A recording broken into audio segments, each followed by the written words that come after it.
wonderful PD. Actually, some people said, yeah, it was the best PD ever. So recently I was reading an article in School CEO, and a superintendent who was traveling on a plane, and she doesn't like traveling on a plane anyway. There was some turbulence, and so there was so much turbulence that the plane was literally dropping, and people were starting to really panic and worry and be reflective of their lives and starting to hold hands and pray and whatever they do in times of stress. And at one pivotal point, the pilot got on and said, I know that this is worrisome. However, this is called constructive turbulence. And so what it means is that we will actually get to our destination more quickly. However, we are going through this period. It is safe, even though it's uncomfortable. So to me, that is a metaphor for this year.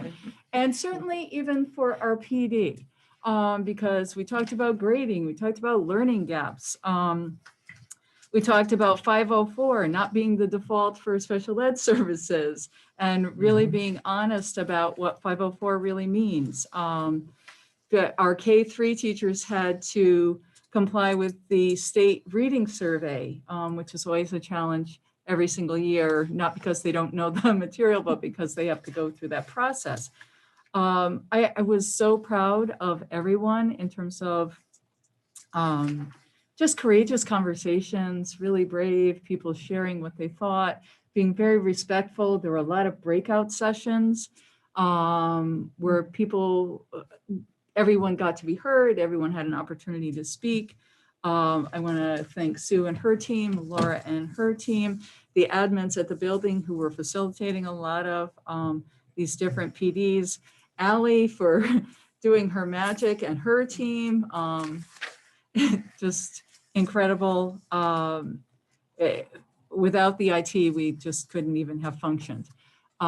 Sue will speak to it more, but just really, I think, a wonderful, wonderful day. With that, I will turn it over to the Office of Teaching and Learning and go from there, because we have a long agenda. Yeah, so you know what, I don't have a whole lot to add to the PD. Sue did a nice job of summarizing. I will just say that we got some really, really good feedback, regardless of, you know, and as she mentioned, we talked about some very tough topics, some very controversial issues that have been, you know, districts all over the country have been wrestling with for many years. But teachers were saying, you know, to their site administrators and to us and to each other that they felt that regardless of which side of the issue you're on, they appreciated the opportunity to have the conversation. So some folks actually said they walked away feeling like this was the best PD they'd ever had. Wow. So yeah, so just really having the opportunity to, you know, voice, you know, opinion. So, okay, so move on. So we are also continuing, oh, you have this in your packet, sorry, it's there somewhere. It's like this one. Yeah, it's probably under. And Allie has it up. Yeah. Curriculum and instruction, we continue to work on curriculum development and revision. Humanities, grade 6 through 12 is nearing completion. We have also taken a dive into math, and the math we're working from the elementary and moving up through the grades. We are also planning, looking ahead to, and I think we mentioned this last time we were together, how to address the learning gaps that have resulted from COVID. Again, this is something that districts all over the country are grappling with. You know, can we offer an extended day, an extended year? So more to come on that, but we are having those conversations and trying to make plans right now. A survey has been sent out to our staff to try to determine teacher availability and interest in, you know, staffing those opportunities for kids. So once we have a better handle on that, we'll be able to make more definitive plans. Due to the snow days, the many snow days and interruptions that we've had, we did extend the winter student assessment window until this Friday. So after that wraps up, we'll be able to do a deep dive into the data and then bring that to school improvement for your review.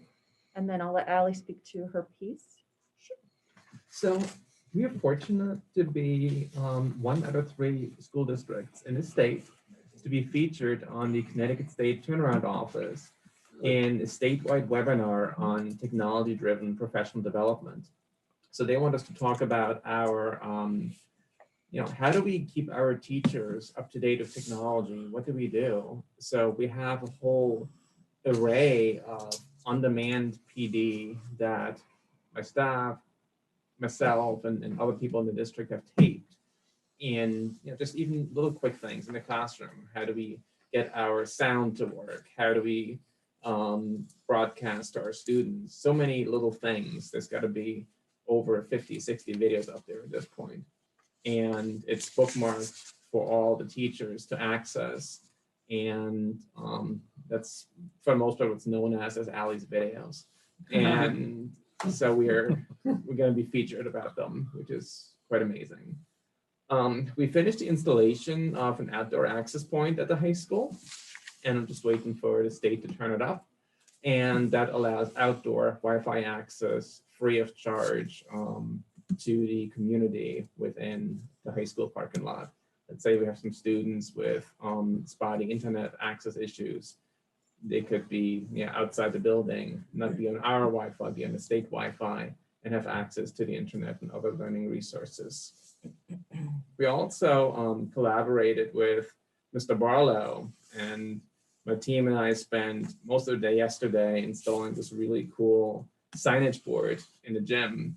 So we'll be able to support our teams, show the scores, cheer them on, watch instructional videos on this board as well. So it's a pretty cool board. You should check it out. If I could just add one quick thing. So Sue and Allie and I actually met via Zoom with representatives from the other 2 districts that Allie mentioned for this tech feature, and some representatives from the State Department of Education, just really quickly to kind of plan out. And once we have dates, we'll certainly let you know when this is all going to happen. But really, it's quite an honor. So we're very grateful for Allie being on our team, and to be one of 3 districts in the entire state to be recognized and selected for this is pretty remarkable. Exciting. So I think your reputation precedes you across the state. People are talking about all the great things that are happening in Torrington with respect to technology. So thank you. Raise. Forget where you came from. Right, exactly. Well, We better we've be come careful. talking Never about leave. constructive I'm just teasing. She's turbulence, wonderful. right? I mean, Yeah. in Yes. 12 months, come a long way. Yeah. For sure. Any questions for any of those items that were covered? Some things, but I'm gonna wait till our other, I'm sorry. Jeff? Go ahead, you go first. Oh, yeah, no, I was just gonna say, because I know we had had a bit of a conversation about the grading discussion, and we were gonna get, I thought, more of an in-depth I thought we were going to do that. feedback. School Is that improvement. going back to school improvement? Yeah. School improvement. Perfect, Yeah. thank you. That's what I thought. Yeah, that answers it. Gary, did you have a question? No, that's what I was gonna say. I think we're gonna defer to that. You School guys have any improvement. questions up there? Ed, do you have a question? Nope, Ed? I'm good. Sorry, I can't see you. No problem. All right, special education update. Okay. Okay, hi guys. So Allie, can you just pull up my update? Thank you. So we had a minor increase this month, and as we've said before, sometimes we have things that happen that are not within our control. So all 5 of the 6 that have been added were not, there was nothing we could do about it. So they were either agency placed or they moved into district, or they were released from like a hospital setting. So that's where 5 of them were, and we actually did outplace one of our own. So we do that. We don't just always bring them back. If their needs cannot be met, obviously we do that. For the second, I believe it's the second month in a row now, we're below 15% on our prevalence, which is exciting because the state average is 16, so we're below the state. The next page talks about, Al, could you just, thanks. So the next page for our outplacement, I'm excited to say for the first time, we're now below 11% On our outplacement, we're at 10.88. The state average is 13.5 at this point. The total referral, so we've talked about this a little bit. I'm really glad we broke down the parent versus the school, because you could see it's almost double that, the parents refer. And not that there's anything wrong with that. I just think that perhaps I can do some kind of training, provide some information on what we just provided for staff at the PD. So at that PD day, we did about an hour-long presentation, my leadership team and myself, on the difference between what's just good differentiated instruction in the classroom that's there for all children, and when a child might need accommodations that go beyond that, where they may have a disability but not require specialized instruction, that might require a 504 plan, which is still regular ed. Or if they require the specialized instruction, then they might need to be in special education and have an IEP. So we provided a training to staff on that. And in looking at our referrals, I just thought it might be helpful, at least in my newsletter, which is going to be coming up in about a week or so, to maybe include a little bit of definition of what each is, and possibly even at some point do some kind of a webinar training that parents can jump on to, just to see if they think that their child might require special ed, what they should do prior to that. So that's kind of up and coming. We will see if we need to do that, but I'm definitely going to put it in the newsletter. Let's see. So the next thing is our exits. We've had 29 students exited from special ed this year. So again, those are students that have tested out. They no longer require special ed. So that is always something to cheer about. What's kind of different this year from last year is our in and out rate has really leveled off. So as of right now, I don't know how it is for the whole population, but for special ed, children moving in with IEPs and out with IEPs was at 30, so even. We just began to, as part of this whole budget process, look at the needs for next year. And just as I talked about last year, we look at every single child to make sure that we can provide what they need. It's not about fitting children into our existing programs. It's adjusting our programs to meet the needs of every child. So we've really begun to work hard on that. The leadership team today, we really focused on preschool, but they have been coming over with their data and we're talking about that. So more will follow as we go forward over the next couple of months. And that's it. Okay, go ahead. Laura, do you know how many we started this school year with in sped total? I don't have it on here because I don't keep track of the beginning total, but I could get that for you because I have these from every month. If you could, I was just curious to see what we kind of started the year with. Yep. Thank you. I can get that for you, probably even before the end of this meeting. I bet you will. Can I ask you a question on this page here where you have the total pre-K school Yep. referrals is 60? So are those birth to 3 referrals? Who's making those referrals? Just because in comparison, so K through 12, we're making 24 referrals, but pre-K is making 60 referrals?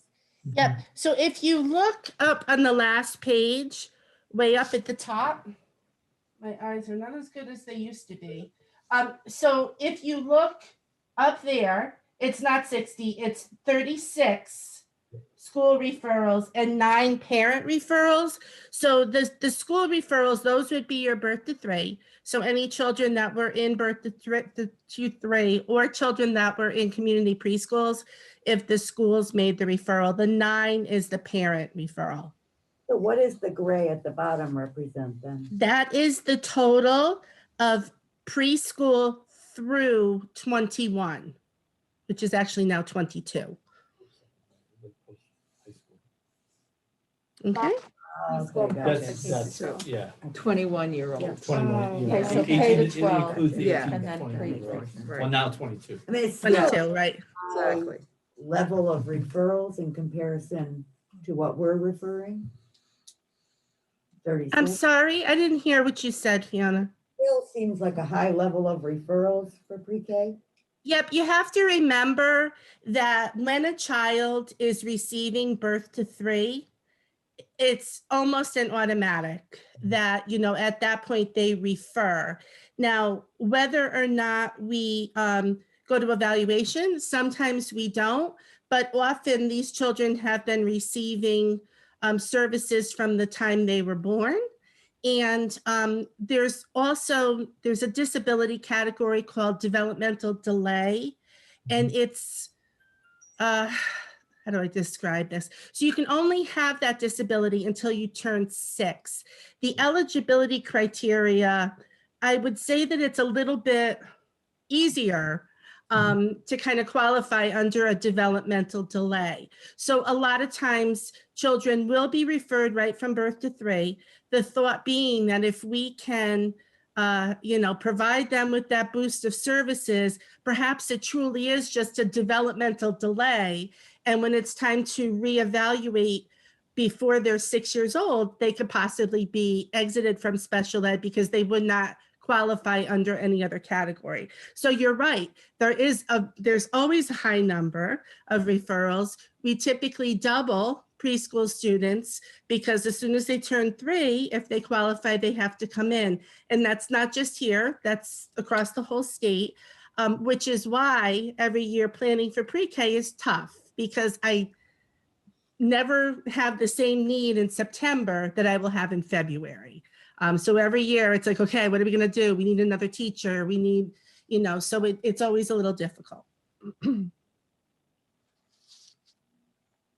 have any other questions on any of this report? Ed, are you all set? All set, thanks. Moving right on. Diversity and Equity Committee. So as we presented at SIC, the district improvement plan, HR stated their goal, which was to ensure that we were in compliance with state statute. And Kim has pulled together a diversity, equity, and inclusion committee. And this is just some information, just a quick overview. Because they had a highly successful meeting. Again, courageous conversations and constructive turbulence. So Kim, you want to just talk about some of the highlights? Because I know people were Sure. raving at the end of the meeting and really feeling very positive and energized. Absolutely. Thank you so much. I'm really proud to share an overview of our equity committee. It was a tremendous meeting, and I'm happy to share this kind of information with you. So Allie, if you can move on to the next screen. So I wanted to begin with some background on kind of what brought us here, as Sue mentioned. So sections 10-4A and 10-22A of the Connecticut General Statutes does hold boards of education responsible for developing a plan for recruitment and retention of minority teachers. And Public Act 1834 requires that boards of education prioritize minority teacher recruitment. And in response to this, the Board of Ed last year did adopt and revise policy number 4062 on minority teacher recruitment.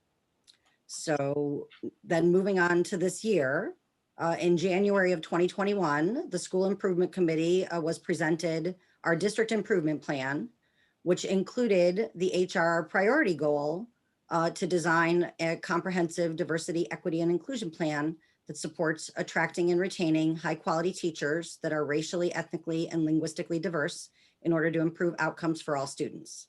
And one of the action steps as part of that was to form an equity committee to focus on inclusion, cultural competence, unconscious bias, closing the achievement gap, and addressing disparity in disciplinary instances.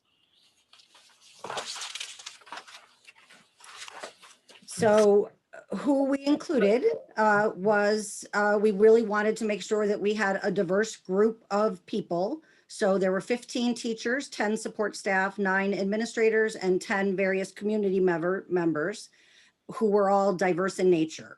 We really wanted to make sure that this group was diverse in position, level, gender, race, and ethnicity. And there was an intentionality to ensure that the group was comprised of members who represent our community demographics.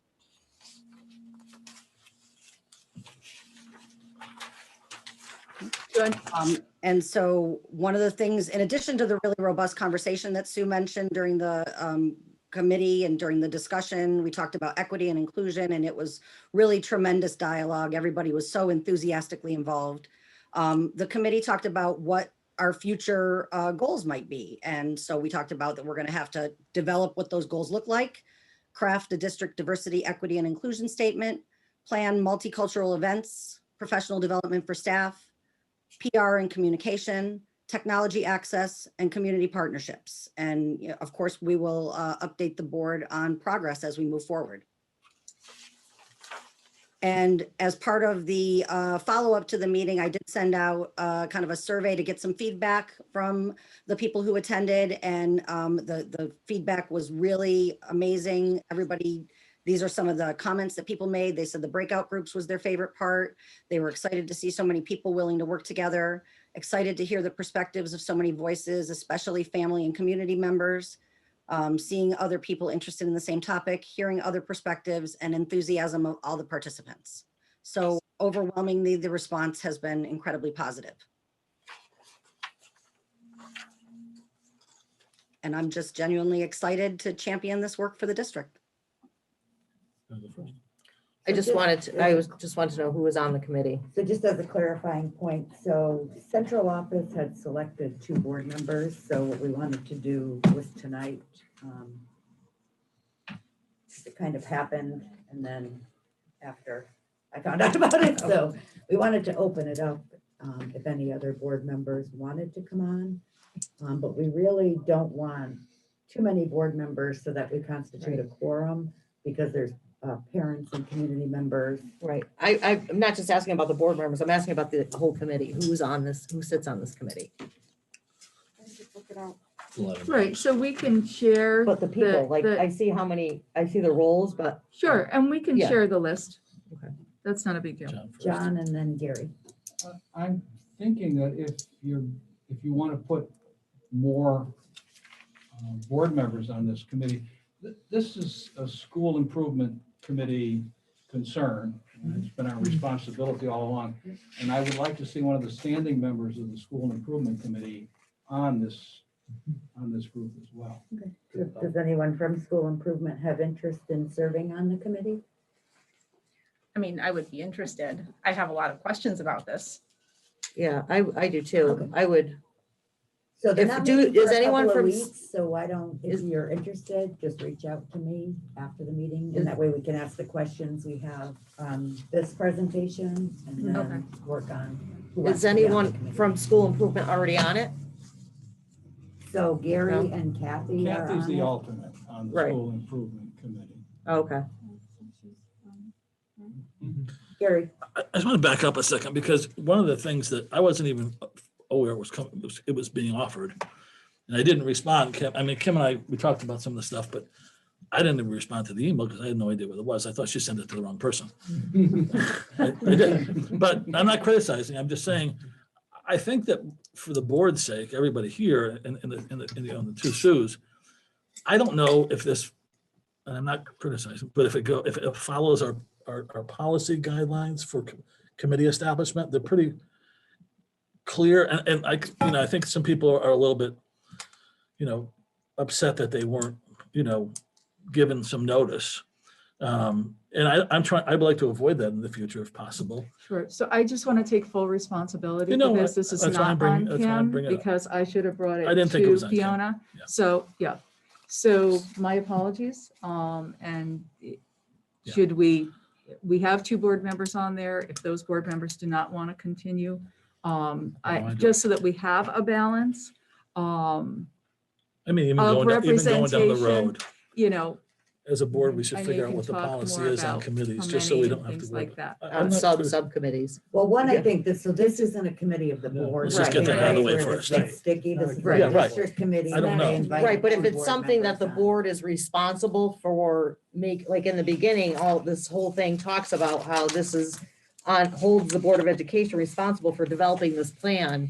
And I think we all need to be aware of, like I said, who's on the committee, what's being discussed, when's it being discussed. If it's something that comes back on us, then it should be added to something. I don't know whether it be the school improvement or, we report back regularly, just something that we need to keep in mind. Hold on, Ellen, go ahead. I think by Board of Ed, they mean administration, not us, the Board of Ed. Well, that's not clear. I know it's not clear, So- but it's not. in Do my- we know that that's what my- it means? To my understanding, it's not a committee of the Right. board. It's a committee and a couple of board members were asked. to I be on understand the that, but committee. it specifically says the Board of Education, Well, not because the, ultimately we're central responsible for office. everything. It's gonna come back to us. right, so I think Yeah. if it says this, then we need to make sure that we're in the loop and Well, we will be, understand it what's says going that on. we'll be reporting to the board. So Update what, the board on the I know, but this is progress. like the first of the, it's in flight, and there's like, I think Jess, you have a lot of questions, I still have a lot of questions, I don't know if it's something you want to take offline, Well, But- you can't do that, but or in Yeah. our school improvement, I mean. well, I think Not with the full board. just in Right. terms of the policy, and that is, board responsibility. Policy 4062 is a minority teacher recruitment policy that was adopted in January 2020. So that's a board responsibility. And then as a district, we have a responsibility to move forward with this in terms of we are responsible, central office is responsible to communicate with our parents, have equal representation, do outreach with our community. It's part of our own evaluation that we hand in terms of to the state. So that's a whole component, just like administrators at their site have a responsibility to do parent surveys, you do community surveys, you do obviously student surveys. You're getting input constantly. So this is another piece of that, if you will. Okay. So this is more of a district community committee. And I think Kim worked really hard to make sure that in my presentation tonight, when we do the budget, you'll see just demographically. So we want to make sure that we have equal representation on this committee as well. I mean, I can John and then Jeff again. Okay, so Yeah, or other, this came up more than a year ago. And for obvious reasons, nothing happened last year. We're still in that kind of turmoil though. What made this year the year in the midst of everything that we started this? I think that everything that is going on in the world right now pushed things to the fore. And just like we had a pandemic and then we had a lot of upheaval in terms of social issues for adults to try and grapple with, or students to try and grapple with. These are relevant issues. These have been on the books really even in terms of the state initiative since probably 2018. And it's probably even before that. And many districts have already moved forward and they've made great progress with this. I could just Has ask, that progress turned into progress in their testing results? and For their things like that? achievement, I don't know, I'd have to check. I could just add one thing. So I happened, just coincidentally to be on a call this morning with Ed Advance and running, and every month we meet as a curriculum council and assistant superintendents from across the region that Ed Advance services.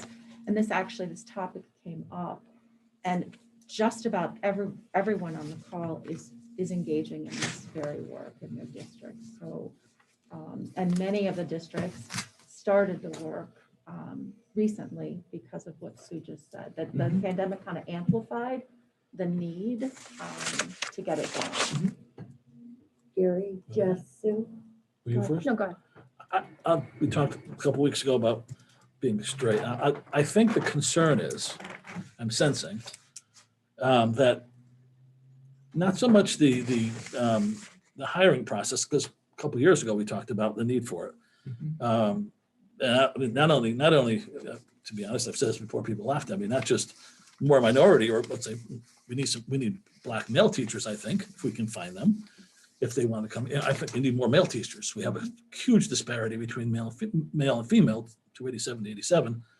And that's one of the things that kind of fits into the other side of this, which is equity. I think the equity side is what's causing some concern because, you know, there wasn't, and I got into some heated discussions with one of the women, and, you know, I think that leads some people to believe, after me sitting through it, and I can defend myself throughout the whole thing, that, you know, where does our pedagogy, if that's a word, or it is a word, but that's properly used, fit in with how we approach equity? Because I spent the last 2 weeks studying the equity issue.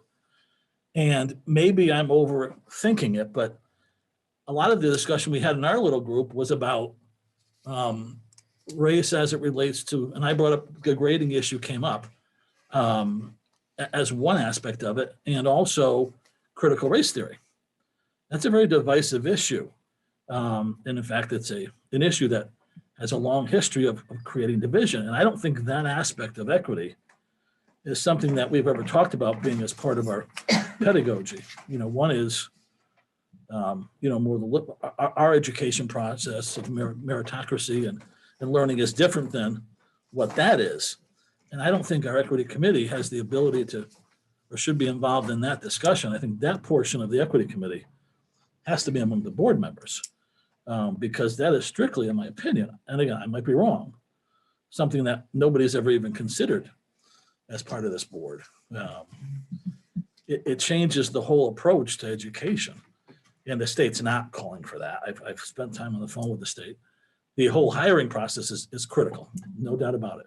And I think that should have been carved out, in my opinion, because I think at the equity side, and I said this at the end, you know, nobody even, the question is, what is equity? I bet you most people in this room can't define what it is in education, because I've said this in the breakout, we have it in our policy manual. Torrington's a great, diverse community. I said this since day one. If you look at our policy manual, when you look at our handbook, as defined as equity at the state level and, you know, at the educational level, we address it all. We may not do it all, but we have it all when it comes to, you know, I don't know, John, what do you call our education system in this country? You know, the traditional way of educating, which is meritocracy, rigor, you know, all the things that we've talked about.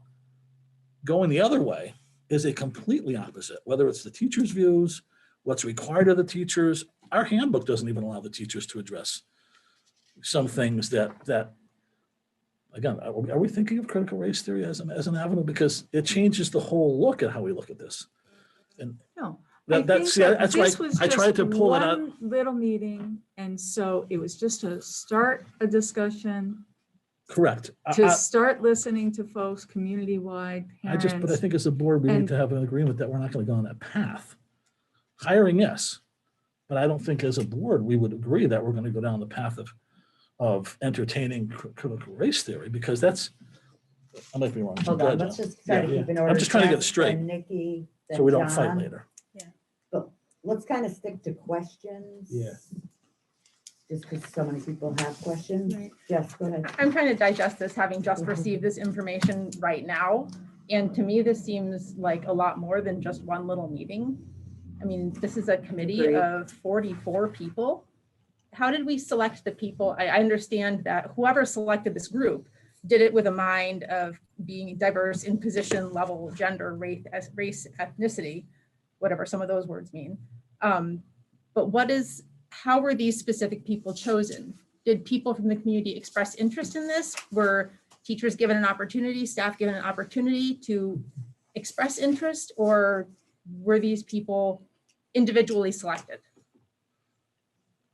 So a lot of the folks who were on this, or who have participated on the committee, are people like within the community who have already, they're leaders within the community, like Maria Gonzalez, or I think Effie's on it as well. Effie and I don't know if, and Gaza's on there as well.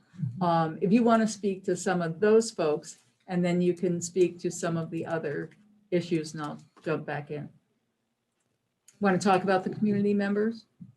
Yeah, Yeah. so we really, it was randomly selected, kind of based on looking at an intentional diversity. And yes, we outreach to the community partners that we know had engaged in this work at the school level. So Effie and Gaza, Maria and Gonzalez, Jock Williams. Williams, parents, we partnered with, administrators about getting parents. So yes, we kind of looked at that intentionality within our staff population.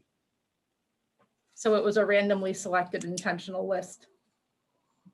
Yeah, I mean, they were randomly selected within sites, but we looked at positions and levels and again, trying to really intentionally make sure we had diversity of gender, race, and ethnicity. So More of an equal representation. So yes.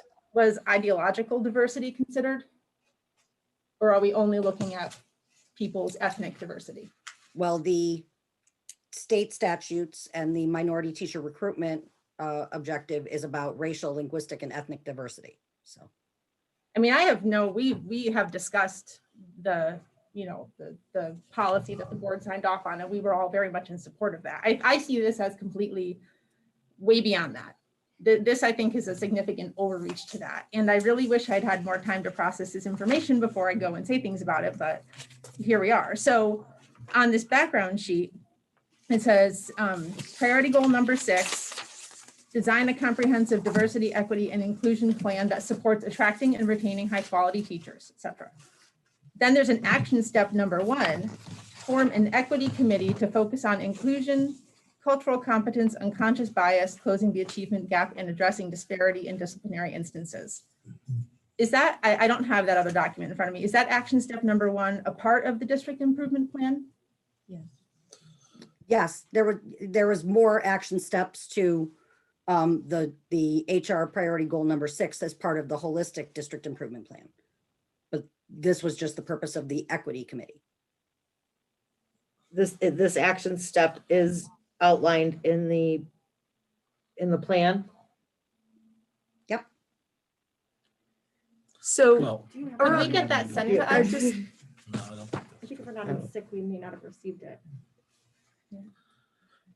so early in this year, and actually at the beginning of last year as well, Commissioner Cardona sent out a focus on equity and in all forms, in order to close the achievement gap. And we have already been cited for the disparity in disciplinary instances, and we actually had somebody from the state come and present to the board on those issues because we had an inordinate number of African-American students being expelled. So we had to address that through the state.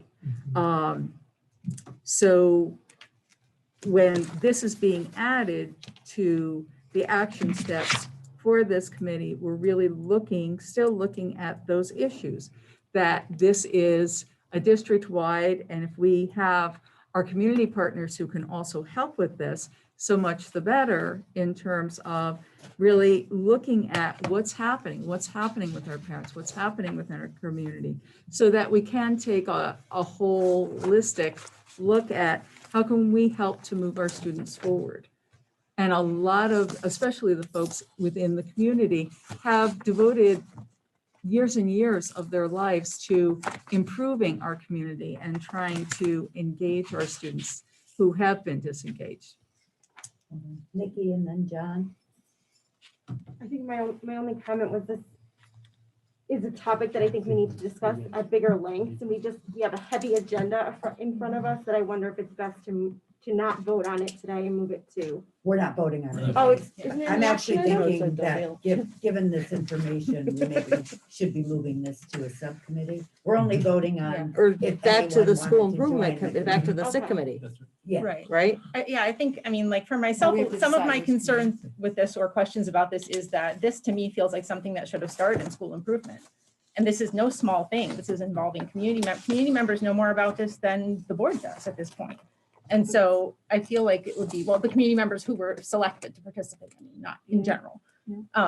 You know, I feel like maybe if we could talk about this, put this on pause and discuss this more in the subcommittee before this committee does any more action. I feel like maybe that would help us answer some of the questions that we have. And yeah, I don't know. Is that what you're thinking? John and then Ellen, let everybody get their comments and then we'll wrap up. I would certainly be in favor of putting this on hiatus indefinitely. And I'm also thinking that we heard the phrase move the community forward, but along Jess's lines, I think that these people who are on the committee may be looking in only one direction. Forward, you know, forward, left, forward, right, forward, center, or whatever. And I would really like to hear that some of these people care about academic rigor as much as they do about the cultural aspects of equity. Because if we aren't preparing these kids for the world in front of them, we really can't call it equitable treatment. Ellen, I don't think this is a board committee. I think it's a committee that the board was asked to be on to give their input. So that's my opinion. did you, No, go ahead, Gary. Gary, go ahead. I think, you know, the discussion about hiring and those things, I think is a pretty easy one overall, but it does need to be discussed by everybody. And I don't know what the protocols are for that other than talking about it in a committee. But it got a little uncomfortable in the breakouts about when it came to equity. And I don't think people really understand, especially some people in the group. And, you know, Kim knows, you know, somebody actually asked me what color I was. And I mean, you know, we don't want to go down the path where it gets, where everybody's, which is, it's a very divisive thing. People don't want to agree on it, but hiring for diversity is a great thing. But when you start talking about equity, which nobody really knows the definition of, or can't completely define equity and inclusion. I asked about inclusion from one, you know, a couple of people in there, and unconscious bias. And I mean, equity calls for closing that achievement gap, providing the resources, making sure those students that are not keeping up, that we can lift those kids up through new resources, through, you know, whether it's Laura's help or tutors or. But when we got into the issue of, well, what do we do with the kids that have, you know, lower grades? We're not gonna keep our grades low. I got pushback from some of them saying, well, you don't know what it's like. And, you know, these kids come from different backgrounds, and it was about race. The problem is, and I asked the question to break down Hispanic, there's 33 races that fall underneath the Hispanic category. And, you know, a lot of this push is to identify the culture. Well, in Africa alone, there's something like 44 races. How do you identify the different cultures? It's a very complicated process. And I don't think an equity committee that's there other than to maybe, you know, listen to the summaries and put their input into it, but it's complicated and it's divisive. And Torrington is a very diverse town. And, you know, we don't need people saying, well, you're this color or that color, so you don't know. Because to be honest, Torrington has been this way for 100 years. And we are a lower middle income community where everybody's worked in factories or construction primarily. And we don't need people pointing fingers and saying, well, you don't understand. You don't understand. We need a comprehensive approach, I think, before we get, or as part of a subcommittee or whatever you want to call it, to really define equity first and define who we have as Black, brown, and minority in this town, whether the minority may be Asian or it may be, you know, Jewish. It's a number of things. And yet it didn't feel like it was going to go that way because you know, and Kim, you can jump in any time, but I'm not saying I couldn't defend myself because if, you know, lots of people, I think more board members would defend the board. But I think there's, I don't want to say ignorance, but there's a lack of understanding what equity is, because there's one path on equity that leads directly to something different than what we already consider to be, like John said, rigor and merit and hard work. And I got pushback on that. Nikki That's has all her I'm hand getting up. at. I think my only comment is not everybody on the board is privy to discussion and the dialogue that I Correct. think you were. And I think it's incredibly frustrating to have to sit here when only one board member or a few board members Yeah. knows what's going Yeah. on. Yeah. And so I'd like to table it and Yeah. move it it to needs 6 to so we move. all know, because we can't, none of us have any context to bring to the table. John? As far as whose committee this is, as the Navy says, it's happening on our watch. The board will ultimately be responsible for whatever this committee recommends, whatever happens as a result of this committee. So I think that gives us plenty of reason to be concerned and involved. That's why we're talking about it. Can I jump in, Fiona? Go ahead, Ed. I don't want to get into the particulars, but I would say just a couple things. The first is that I think this sort of, legitimacy question, as far as, what is the committee or group or whatever, and from whom or where does its authority derive, could be relatively quickly and easily solved by the chair of the board using the authority that they have under the rules beneath which we operate to designate it as an ad hoc committee with members as the chair sees fit.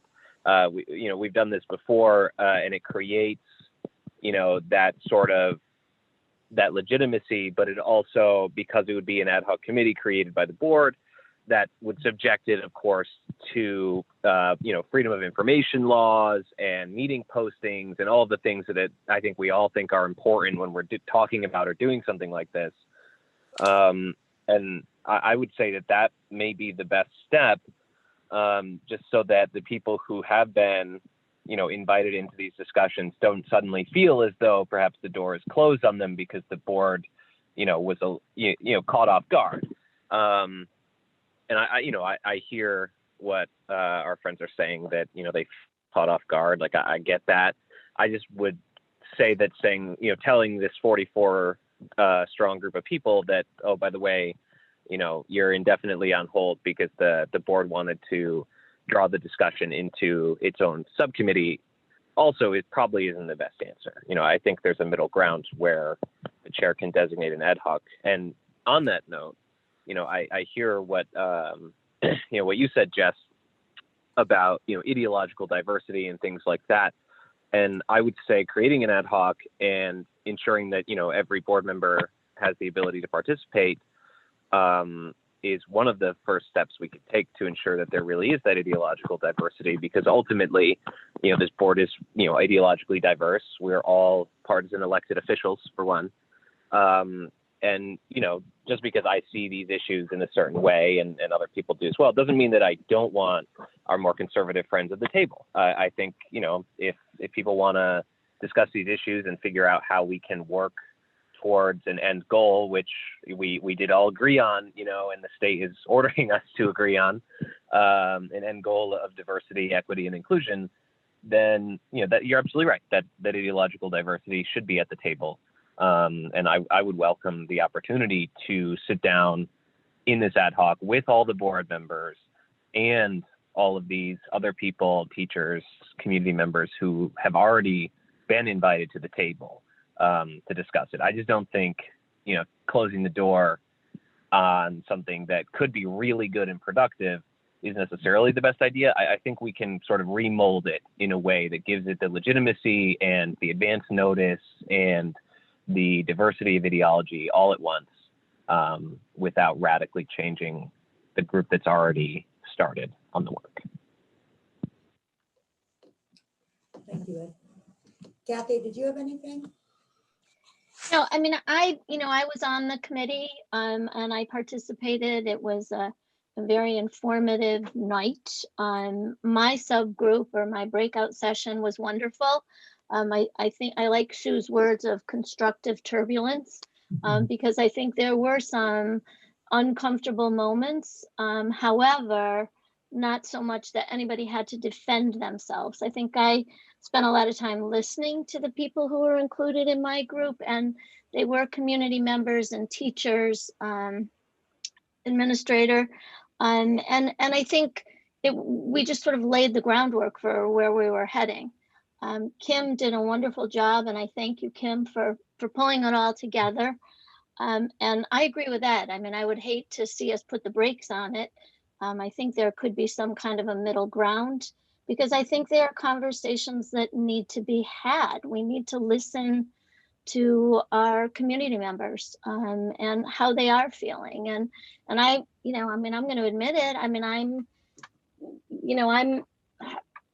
not in the minority. So I listened and heard their conversations, and was kind of exhausted by the end of the night, because there were really robust conversations in our group. And then we came back together and everybody discussed what had happened in their breakout sessions. It was very informative, and I enjoyed being a part of it, and I would hate to see us put the brakes on it, but I do understand if people feel it needs to be changed in some ways. But I would hate to see us end the committee. So Kathy, what you just said was part of, some of the issue. For diversity, that's one thing, but equity doesn't take into consider race. It just doesn't. And equity is not. Everybody can just keep their phones away, because we've got people from the community wanting to know why everyone's on their phones. So. Well, we'll find out why I have mine out in a minute. I'm in a public hearing. But equity is not about that. It doesn't even take into consider race. That's my point. I think maybe we need to split it off. But equity in education is about, A, B, C, and D, and the state clearly spells it out on their website. So all I'm saying is the discussion about race should have nothing to do with equity. It may have to do with diversity, but then we have to go in and figure out what we have in the community, as a diverse group, and you have to really analyze that. Whether it be Guatemalan, Ecuadorian, and I brought those. I mean, those are all different cultures. So I don't think we should just roll into this thing and say, well, Hispanic, we need to hire Hispanic people. All right, but what's the majority of our population that may be considered Hispanic? Maybe it's Ecuadorian. And I know some of the people in the group were Ecuadorian. And that's probably 70% of our Hispanic, if you want to call it that, community. Just like Danbury's done. They focused on the Brazilian population, the larger part of their population. And they built resources around that. So it's a little more, we could gain more from it if we dug deeper, and Kim dug deeper into what our demographic makeup really is, because Hispanic doesn't represent who lives in Torrington. The 20-some or 30-some races represent what lives in Torrington, and the most of the Hispanic portion is Ecuadorian, as far as I know, based on the numbers I saw. So, but in terms of equity, race isn't a consideration, and I think that's what was coming at the meeting. So let's leave it at that. I'm not even sure at this point. I think we need to have a special meeting just to discuss where we're going with this, because this is much larger than any of our agendas can withhold. So I think we should just schedule a special meeting to discuss this further. Because even, so none of us know what you guys heard or did in that meeting, so it's difficult for us to, and the board also has to, what is the end goal of the board on this? Because we set policy and budget. So we can make this work, don't get me wrong, but. No, so I'm just saying, so like we have to look at that too. Is the end result a policy? Yeah, What I'm part not so the sure it is. board plays We have in. it. Right. So I think it's a much bigger discussion. It is a that big we should discussion, have but- as part of a special meeting. Well, and if I Go could just say ahead. one thing, I had to pull this up on my phone because I don't have the paper copy, but in our policy manual, we have a policy 1028, which is role and responsibility of committees. And I think we may want to look at that as well, because this seems to indicate that the need for a committee will be published and communicated to the entire professional staff and school PTO officers. So I'm not sure if this committee falls under this. My plain reading says it does, but I could be wrong. So that's where So it that gets might be tricky. something that we need to If look it's a at. board committee or a district committee. is But where I think yeah, it and even gets so, this sticky. is referring to district committees, I believe. So anyway, I'm just throwing that out It there. needs just- clarification. That's why I and- started yeah. that way. Well, it's like a lot of our thousands of policies that Right. were put in place in Mhm. 1970, and nobody is really positive back. what the board members at that time were thinking. Yeah, I mean, this one said 2010, but I mean, we are bound to follow our policies if we have active policies. And so that's, you know, I mean, I will say, you know, and John can say they started the Cape call with this last week. It's definitely being talked about in a lot of areas. So maybe we just get together and talk about the direction that, you know, we're looking to go. Are we looking to set a policy? What do we want to do relative to this? And when it comes to this, most people will say, everybody looks at it and talks about it and comes up with a policy and does nothing. I'd rather come up with something that works and do something. Mhm. You know, hiring more minority, you know, I can't say preferably males, but, you know, hiring is, you know, making sure we hire diversely and also address the other portion of it that needs to be addressed in a real hard way and make sure we know, you know, what we all agree on. But I said this in the beginning, and Kim will say this, we have what we need in our policy. It's just, how do we look at it and say, okay, this applies, this doesn't apply, this we keep, this we don't keep, when it comes to things like equity and providing resources and making sure these kids that come in from wherever they come in from graduate with all the skills and all the academics they need and personalities and ability to socialize that we're required as a Board of Ed to hopefully give them. And that's all I'm saying. I is know, that I From know. the Board of Ed standpoint, we have to look at this through budget and policy. Things that Correct, fall I agree with outside of that aren't, but if it's providing resources, any of those things Right. through budget. So I think it's a good conversation for us to all have, and it's probably overdue. But I think we should do it sooner rather than later because I mean, I think you guys have only Already in the had- works. They've had one, you guys have had one meeting. When is the next meeting? Mid-March or no? March 9th was March when it was scheduled for. Okay. It's a week from Week from Monday. Tuesday. Not that far away. They're scheduled Tuesday. for Tuesday nights. So just as a raise of hands, are people available next Monday night? Because you guys have 1579 Tuesday, got double meetings Wednesday, we have Building committee Thursday. building committee Thursday. So Monday is the only, Right now, You know. I'm clear, yes. Yeah, I can be there. and this will just, I mean, we can just do the board for this. Mhm. So Monday, let's say 6 o'clock. Here, I'll send a location to be determined. okay.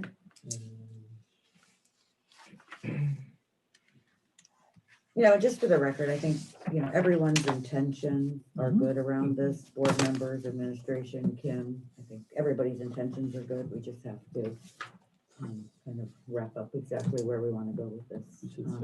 So I don't want to diminish all the work, Kim, that you've put into this. 6 o'clock will do that. All right. Moving right along. Superintendent's proposed budget 2020, 2022. So just as a clarification, the board is only receiving the budget tonight. We will pass it on to the budget committee. So if anyone has questions, you can send them to Armin. Yeah. With a, and you want a copy. That's fine. And then, so it'll be discussed at the Thank next you. budget meeting. We're not discussing it tonight. We're just getting the presentation and encouraging everyone to read through the budget prior to the budget meeting. Right, so everybody has a budget binder either in front of them or digitally. Thank you, Ally, for sending that to everyone. So within your binder, you have a table of contents, and Ally's been nice enough to set up each section so that if you just want to look at capital or you just want to look at revenue, if you click on the section where it says like section 4, section 3, it will actually just bring you to those documents. I know, very impressive. Nice. So that you can see Nice and- all of that. And then my letter that just summarizes the PowerPoint, which I'll go over in just a second. The budget details, we always give you the breakdown of each one of the schools, how it fleshes out, what it looks like, any changes for each department, any changes for each school. So on this, in the summary, because there's actually room there, we can go back to 20, right now I'm in where it says budget detail. So if you go to that, it probably makes it a lot easier, because I promised to go back to the PowerPoint in just one second, but just so that you know what you're looking at. So summary by account kind of gives you a quickie visual, and then the percentages of what the breakdown is. It also happens to give you the amount of the increase, which is 78,143,126.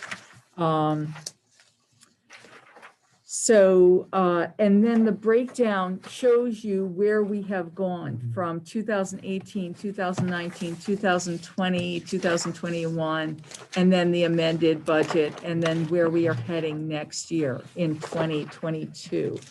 So if you look at the categories across the very top, when you look at the budget detail, it actually says budget proposal summary. So I'm in the next section that says budget detail. So, I mean, those of you who've seen this before, you're used to it, but just for some of our newer folks, you do get the breakdown so that you actually can see what the differences are in each one of the schools, as well as throughout the district, like district-wide student services and such. So you'll have time to digest that. And then you see the actual budget in its entirety after the green piece of paper, green for money. We're always hoping for money, more money.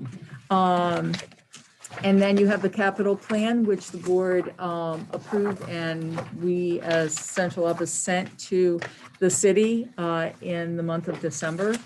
And so that's the capital plan for facilities as well as technology. And then the revenue that will be coming in. Right now, we have the 2019, 2020, and 2020 to 21 proposed, because we have not finished this year. As we can update that through the budget season, we'll give you more of those numbers. And then you'll see the revenue, which is the grant awards and revenue from state, federal, and private.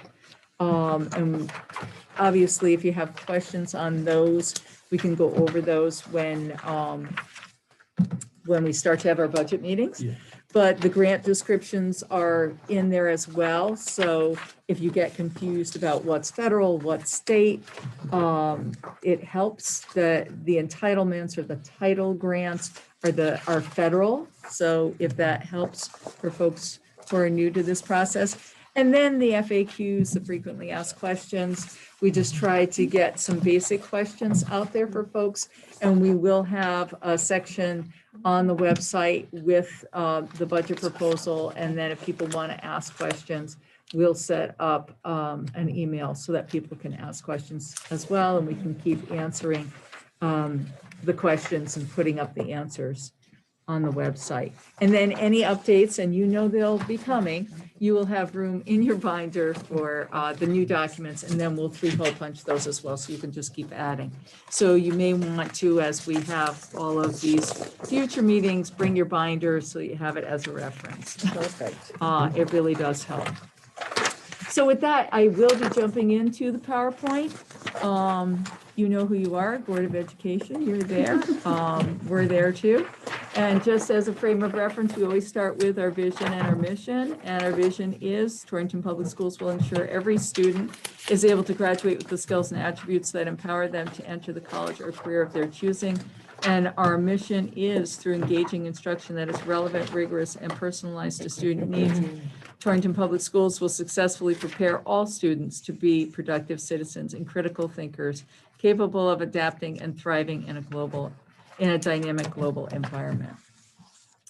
So that's our foundation. And then we go into the budget summary. I'm sorry. Oh, okay. I didn't get that one, but yes. Thank you, Ally. I can work from this. Sorry, the budget process, and I know it's a repeat for some of you, and we followed a very similar process year to year. We start in November, which seems to come earlier and earlier, even though calendar-wise, it is in the same place each year. So November to the present, we meet with our administrative teams, we talk to site leadership, they talk with their department heads, their coordinators, their teachers, based on what they need, they put into the budget. Over the last few years, we have asked them to prioritize their needs and to pretty much as far as supplies at the sites, except where they're growing a program or there are specific needs, to remain flat as much as possible in terms of that supply category. Then in December, we all meet central office and we meet with individual principals so that we can hear what their concerns and their issues are. And we try as much as possible and fiscally responsible to bring that to you so that you can see what they were requesting. Then the monthly budget meetings and updates, those we will be experiencing as we go through the next few months. And then just the analysis of the enrollment, the master schedule, the student needs, the staffing, the course of studies, the increased graduation requirements. You're going to hear me say that over and over again is a real big driving force of this. Moving from 22 to 25 credits is huge. And we need more teachers. So you're going to see some staffing needs at the high school. We just can't do it anymore, especially in the time of COVID. And just this budget is also driven by COVID impact and enormous learning gaps and what we really need to address. So that being said, thank you. The budget summary. Allie did her magic in terms of some really beautiful colors there so that you can really see what pops. And the biggest issues, biggest drivers, obviously, as always, are salaries and benefits. This is almost exactly where we were at last year. We were in that 46, 47%, that 23, 24 in terms of salaries and benefits. Professional and technical services, 2.2, property services, 1.7. Purchase services, that excludes the special ed, 10.7, special ed purchase services, 12, supplies and materials, 2.5, and then property and equipment, less than 1%. Really, those percentages, if you turn the page, are, and you look at last year's budget book, very, very similar to where we were last year. Tuition has remained pretty solid at that 14%. Because remember, even as Laura and her crew are working so hard in terms of special ed and really making sure that our identifications are truly matching our student needs, the tuitions are going up. So, you know, you're playing that game there. Transportation is a little less than that 7%. Last year it was at that 7, a little over that 7. Energies at that 1.8. It really hit the 2 last year, and then other at the 6.7. So contractual increases, just to frame this, what part of the budget, you know, what does that really mean? So the contractual increases come to a 2.03% or 1,536,180. So salary is almost at that 0.1. It's, a 1.0, it's the 0.82. Benefits 1.12. Tuition 0.11. And then liability insurance is really at a 0 in terms of our HSA. That's remained flat. Transportation, we actually had a savings because we have a credit, had negotiated a credit. Energy and utilities are down also.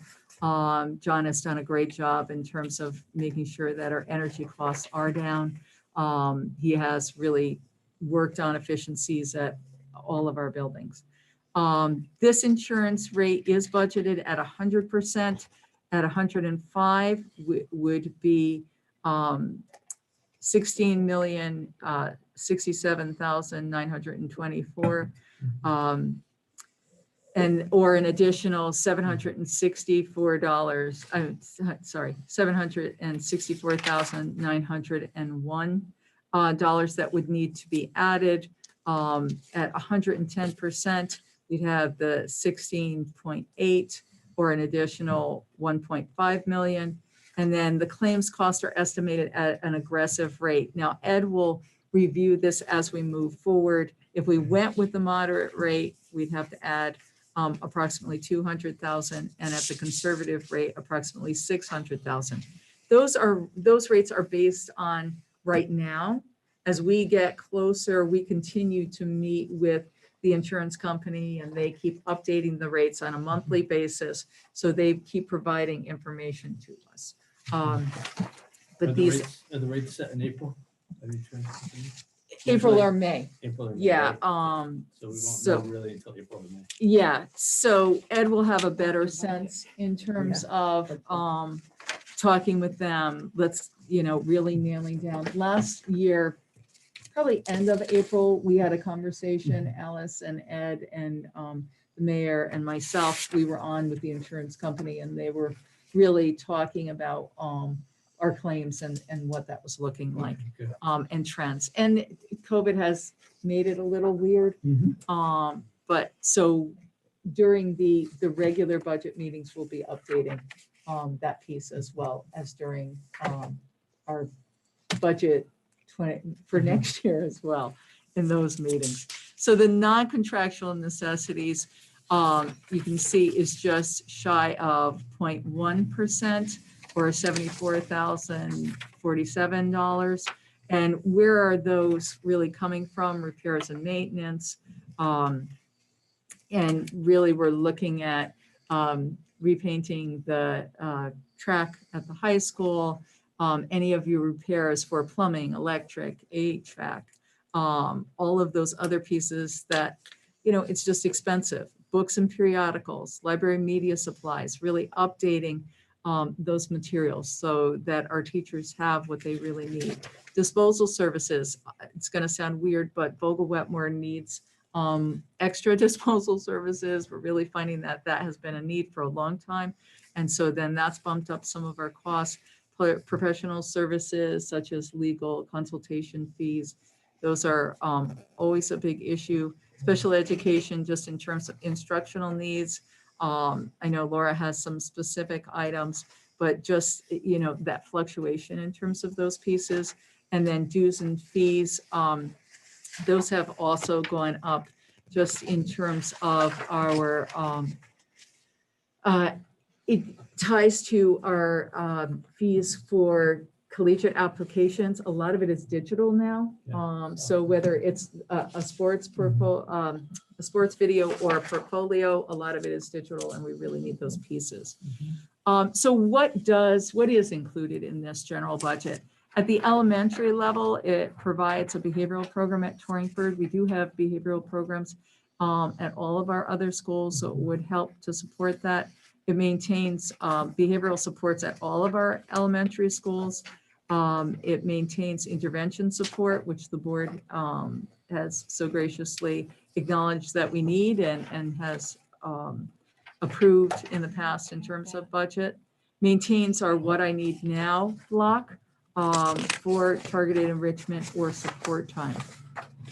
And then, so at the secondary level, as I said before, this budget does provide enough courses, and that really should say enough courses and enough staff to teach those courses to meet new graduation requirements for the 25 credits.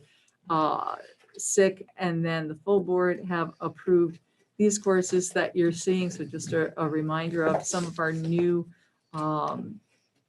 options for our students, which I think are exciting options to really challenge them and move them forward in so many different ways. Our UConn Western Traditions class, our applied STEM, our robotics and coding class. And really we're looking at expanding our foods and our child development classes. We have so many requests for those pieces.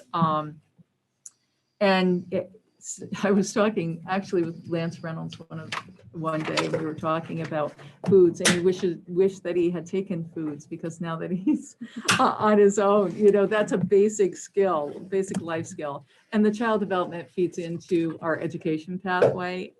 And we do have child development 1 and 2. We want to make sure that we can offer that more sections.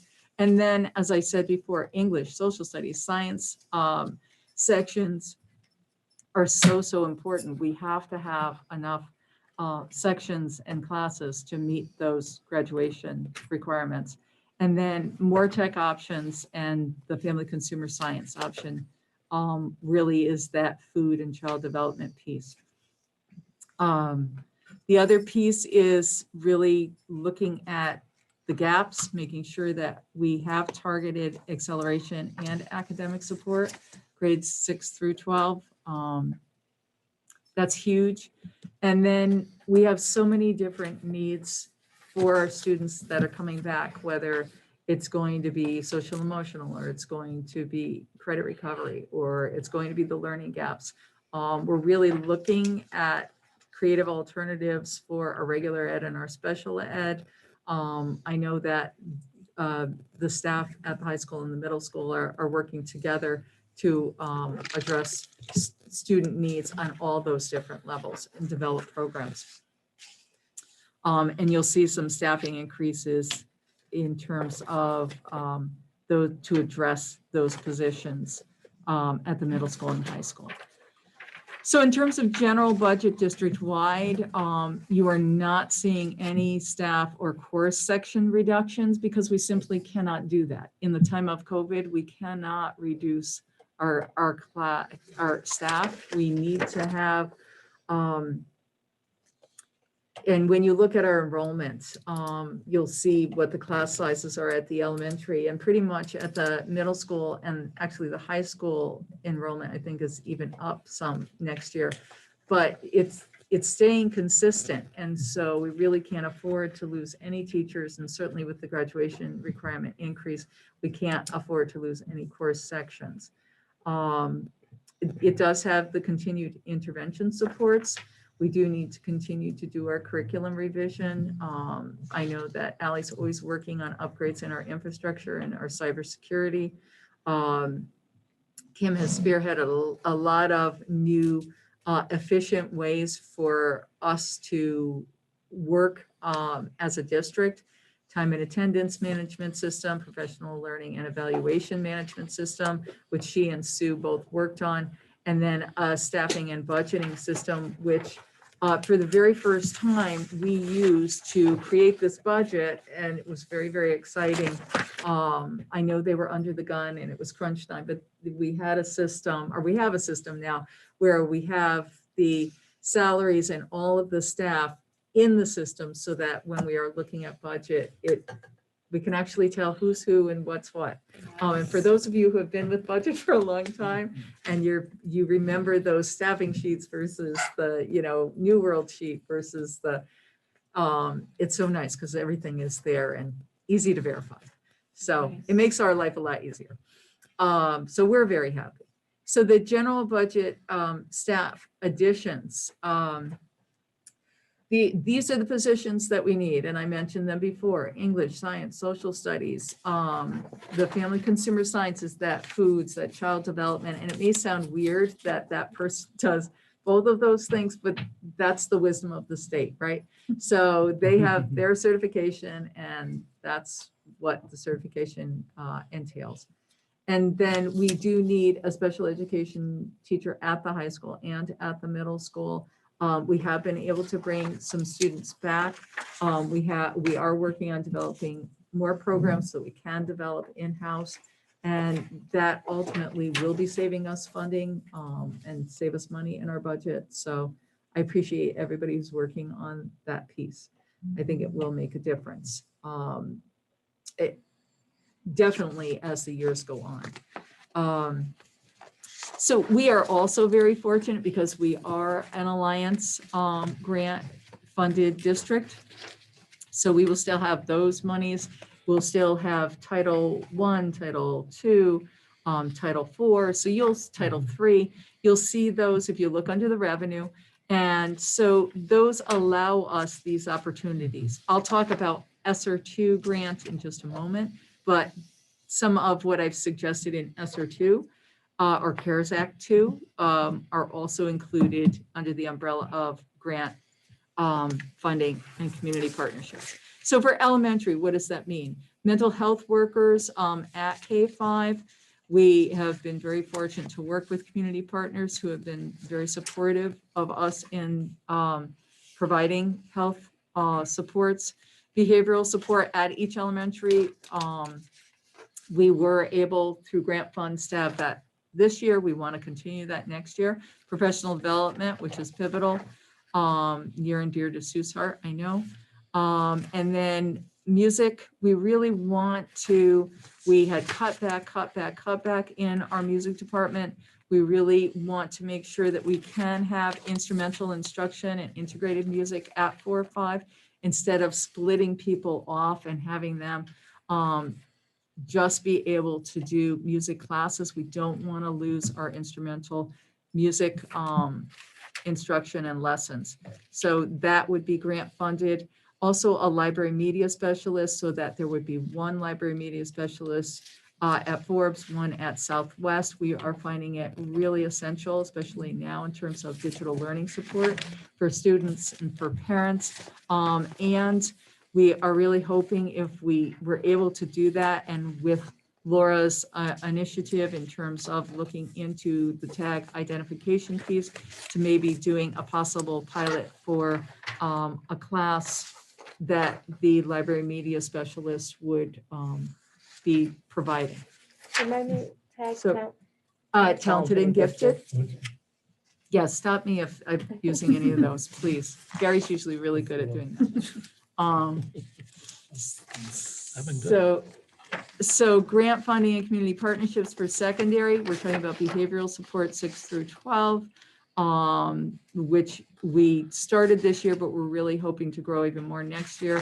Mental health workers, definitely community partners, community center for, community, thank you, mental health and wellness has been really wonderful. Charlotte Hungerford's been great to us.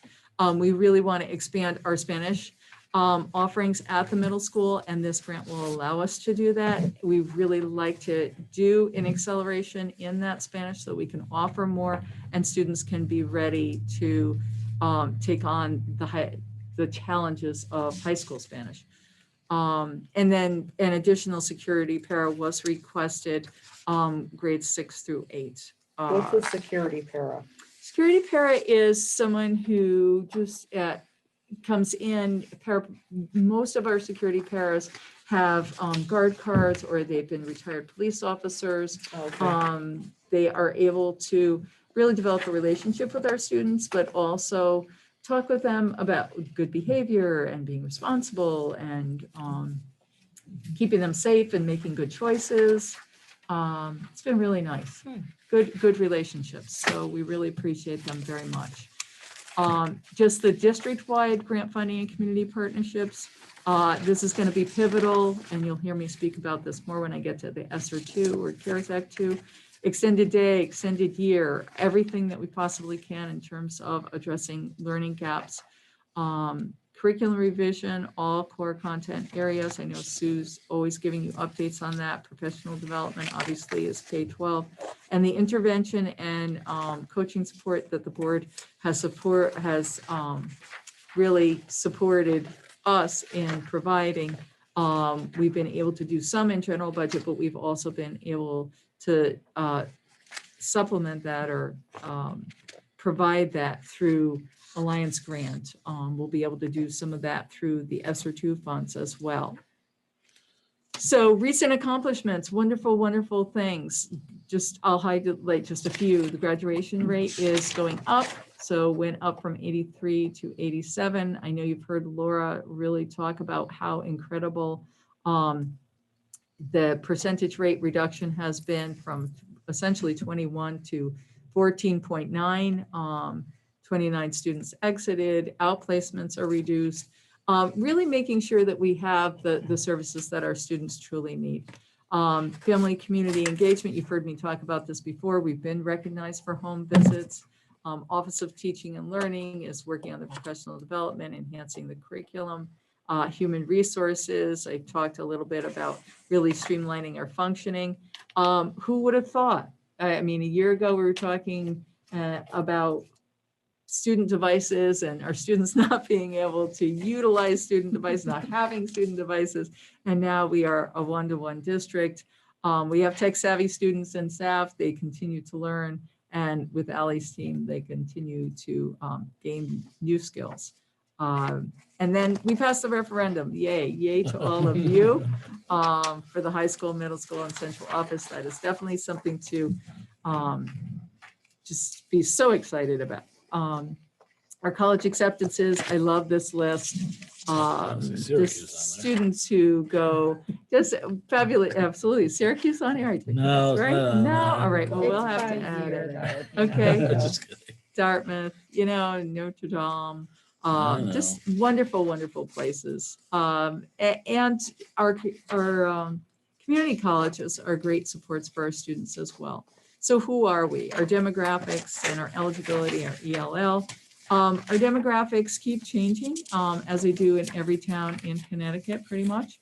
We are now 54% white, Hispanic or Latino, 33% Black or African American, 5% multiracial, 3%, and then we have other. We don't have necessarily a significant percentage of Asian Americans or Alaskan, just a variety of different other groups kind of are smaller in terms of that percentage. What you see before you in terms of free and reduced eligibility, as you know, all students are free lunch, a designated free lunch at this point. So we really don't have a free and reduced, but this just gives you an idea of how significant the percentage is just in terms of who would qualify. So I do have to say it's wonderful that the district did decide to be district-wide because it did and continues to offer food to our families, all our families, even those who are newly, you know, laid off or poor, or, you know, they just don't have an income. So that's been very helpful. So English language learners went from a 7% to an 11%. So that is growing. Special education in this very pretty graph is showing you that we are getting back to the 700s, 2021, 762, and we haven't been there in a very, very long time. So yay. Yay to our special ed team, yay to our regular ed team. Lots of great things happening in terms of that. And with our special education outplacement trends, you can see that they are going down, which is great in terms of the actual as well as the budgeted. Our magnet school student tuition, there is, it's going, you know, it's flat again. Remembering that magnet school student tuition, you've got regular ed students and you've got special ed students. But remember, when a special ed student goes to magnet school, then we are still responsible for the special education services. And they set the rate of those services. So a paraprofessional or a speech and language therapist or an OT or, occupational therapist or a physical therapist, we have to pay whatever that rate is that's set by that school. VOAG tuition, and you'll see the numbers of students at the bottom. Our regular ed students are going down, our special ed students are going up. In terms of our numbers for this year, overall, we're down by a little bit. And then VOAG special education, once again, same thing. whoever's providing those services is going to be setting what we pay. So then the enrollment, as you can see in terms of projected class size, really it's around that 20%, 20 students per class. First grade is lower, but I wouldn't necessarily change that because we don't know how many students are going to come to us in kindergarten and first grade. This is going to be the hardest year to determine that. So we want to make sure that we don't make it so tight that we can't possibly recover. And it's really, really tough to find teachers now. We don't want to let our staff go. I just have a feeling that we're going to need them because I think we will have a lot more students coming back. We had a number of students who just went into homeschooling this year because parents were afraid. And we didn't have as many kindergarten students this year. Remember, this was October 1, so some of this kind of filtered down. And when you look at our numbers from this year, that was because they were lower because so many of our interventionists jumped in and taught the classes. And that was unfortunate, but it was because we couldn't hire anybody outside because there just weren't teachers to be had. And then the middle school, you'll see the enrollment is declining, but you'll see the high school is increasing. And so that's I'm very happy about the high school increase. So the only staff reductions that you'll see are 0.2 French teacher because of the enrollment decline, which we said we were phasing out the French. Those of you who've been around with the budget seasons for a while know that trend. And then the retirements, with our 5 retirements, the reduction in salary for our new hires, you're really talking approximately $30,000 difference. So it is a significant difference in terms of the reduction in salary. And then reductions that are non-staffing, early retirement, we just don't have. Some people may have bumped out of that. So we have a savings of $25,000. License and warranties, copier service, tech services, student transportation, electricity, heating, oil, and we have been able to move PD and supplies into grants. I do want to commend both Ally and John because some of these savings are really based on their hard work in their departments to make things better in terms of what our costs are. Then the total of the reductions, you can see add up to the 477,000. And then the new positions, exactly what I had said before, which is the 5.6 positions, which adds up to the 318,000. And so what does that mean? When you add it all together, the increase is 2.1 in the operational budget. And I'm really hoping that as the press shares this information, that they say the increase is 2.1%, because we are not talking about capital this evening. We are just talking about operational. Right, because capital budget was in December. Now we're in February. So that amount is 1,610,227. And so then you just see that once again. And then Armand, not to overstep, but I just put a tentative calendar just so that we would remember to talk about when you wanted to do any of those things. And I just put Tuesdays in because I know some board members are also tied into Thursday building committee. So, and then just any unhappy note in terms of more beautiful children. And remembering that they are our future because the kids are what we're all about. Just a quick question. You didn't think that maybe we could take some of those behaviorists and push them up to our regular budget based on how much progress Laura's made?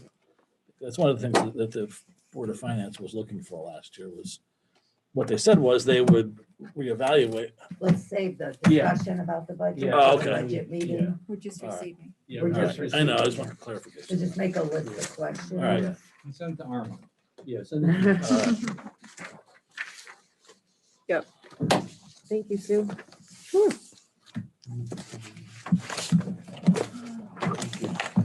Everybody will probably have 50 other questions when you read it. You could run the world. Yeah, you will. Is what? You could run the world. That's, no. Thanks. It's been a crazy enough year as it is. Thank you. All right, ESSER funds. I know, and I'm so sorry you have to listen to me again. I just want to say before I pass this out. So I had my conversation with Kathy Dempsey from the state last Thursday.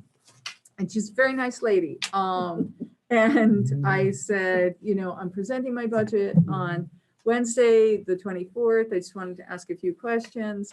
You know, how can we do this allocation? She said, you can do most of your funds this next year, 2020, 21, and then you can 21, 22, and then you can also do 22, 23, because it's a 2-year grant.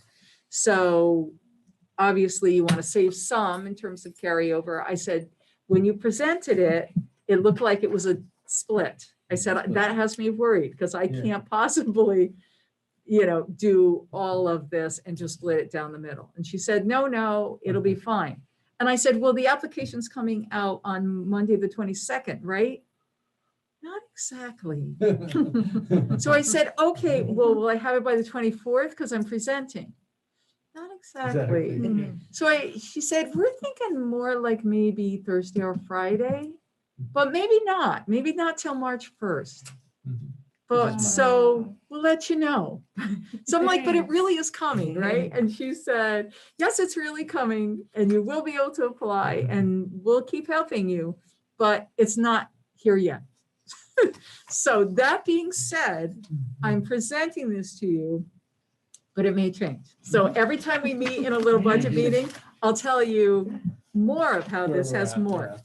Okay, based on what they tell us and where it's going. And so take this with a grain of salt, Okay. or lots of grains of salt. Yeah, pretend you're on the beach, lots of sand. I mean, I don't know. So as with everything COVID, we are just trying to figure this all out. So we are very happy that there are relief funds. And as you say, Gary, there are some behaviorists. You'll see behavioral health supports within this budget because the budget is for 2.9, which is a significant amount of money. And so we are trying to use it wisely. And so you'll see a lot of positions that I've already mentioned, as well as some other supports that we really hope will move our students forward and our district forward as a whole. So we talked a lot about regular ed alternative program, and we'll flesh that out a little bit more. But what we were really thinking is we need teachers. We're going to need a program coordinator for that. We may need teachers to teach a 6th class.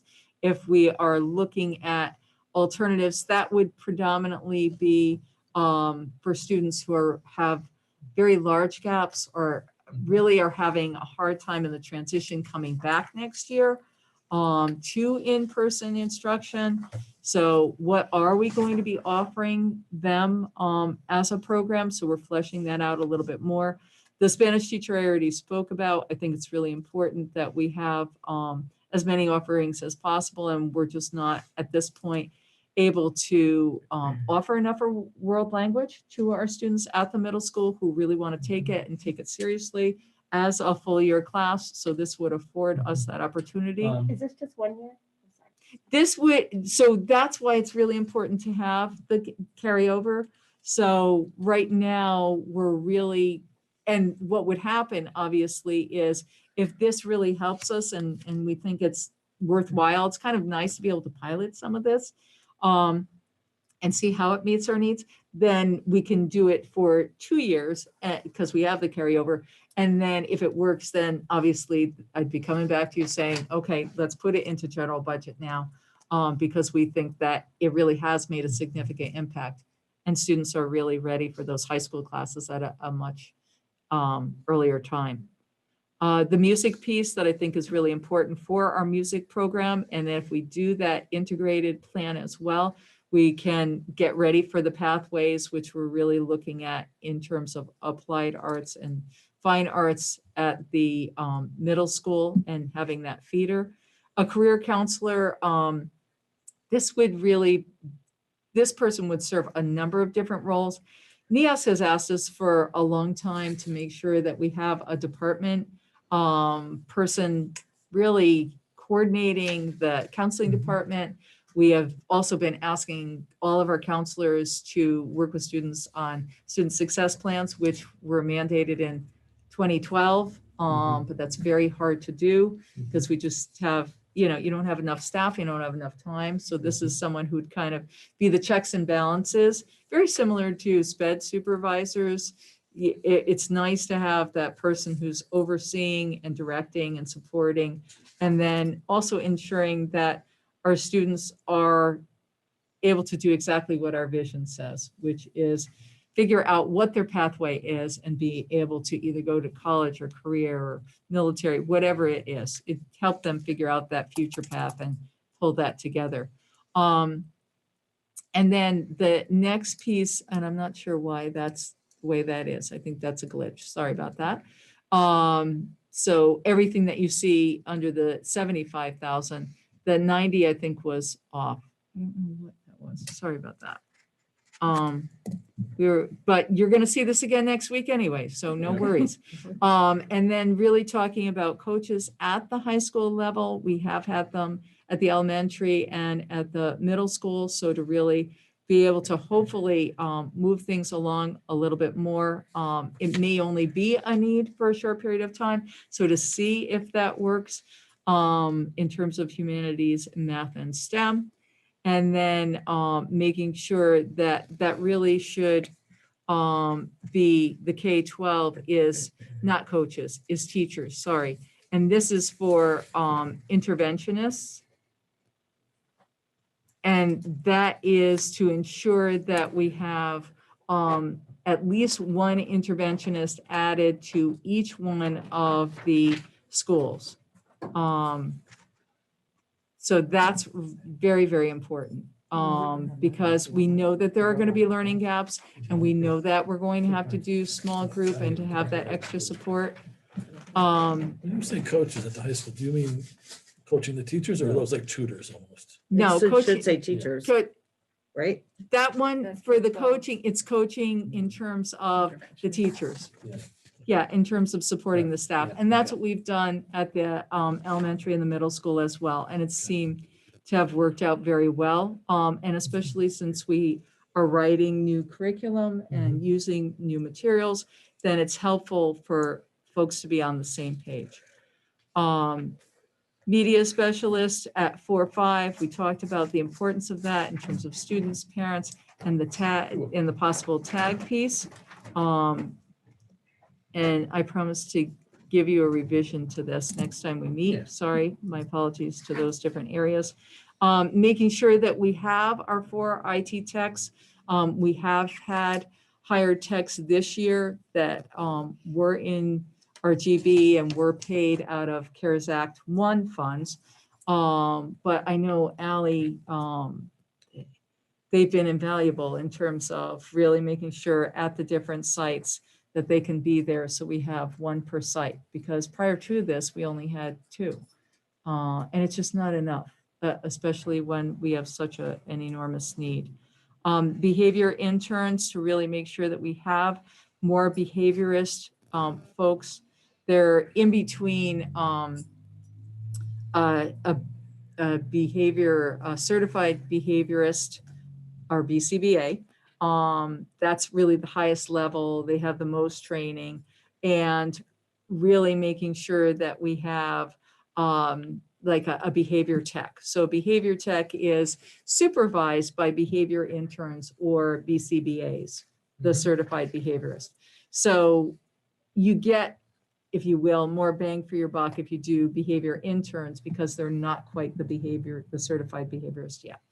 I know that we are consulting with a firm right now for behavior interns so that our behavior interns can supervise our registered behavior techs. And that's costing us almost $200,000. So it would be cheaper if we could actually hire our own. So again, that's a guesstimate on how much. I know Laura is trying to figure out what we could do in terms of that. And the next two lines really are about home visiting, parent educating, family engagement, which is really so important, particularly during this COVID time when we need to do a lot of outreach. I think we mentioned before how many home visits the social workers have been doing, and it's just been tough for those people who are really not engaged. Paula's been doing all home visiting to enroll new kindergartners and that sort of thing, like one-on-one. Right, really, really pivotal. Yeah. Behavioral health supports, this is again from Community Health and Wellness, where they really are willing to offer the supports, and predominantly we'll look at the grades, but right now, like I said, ever changing, it's really more grades 4 through 8 as we looked at it most recently.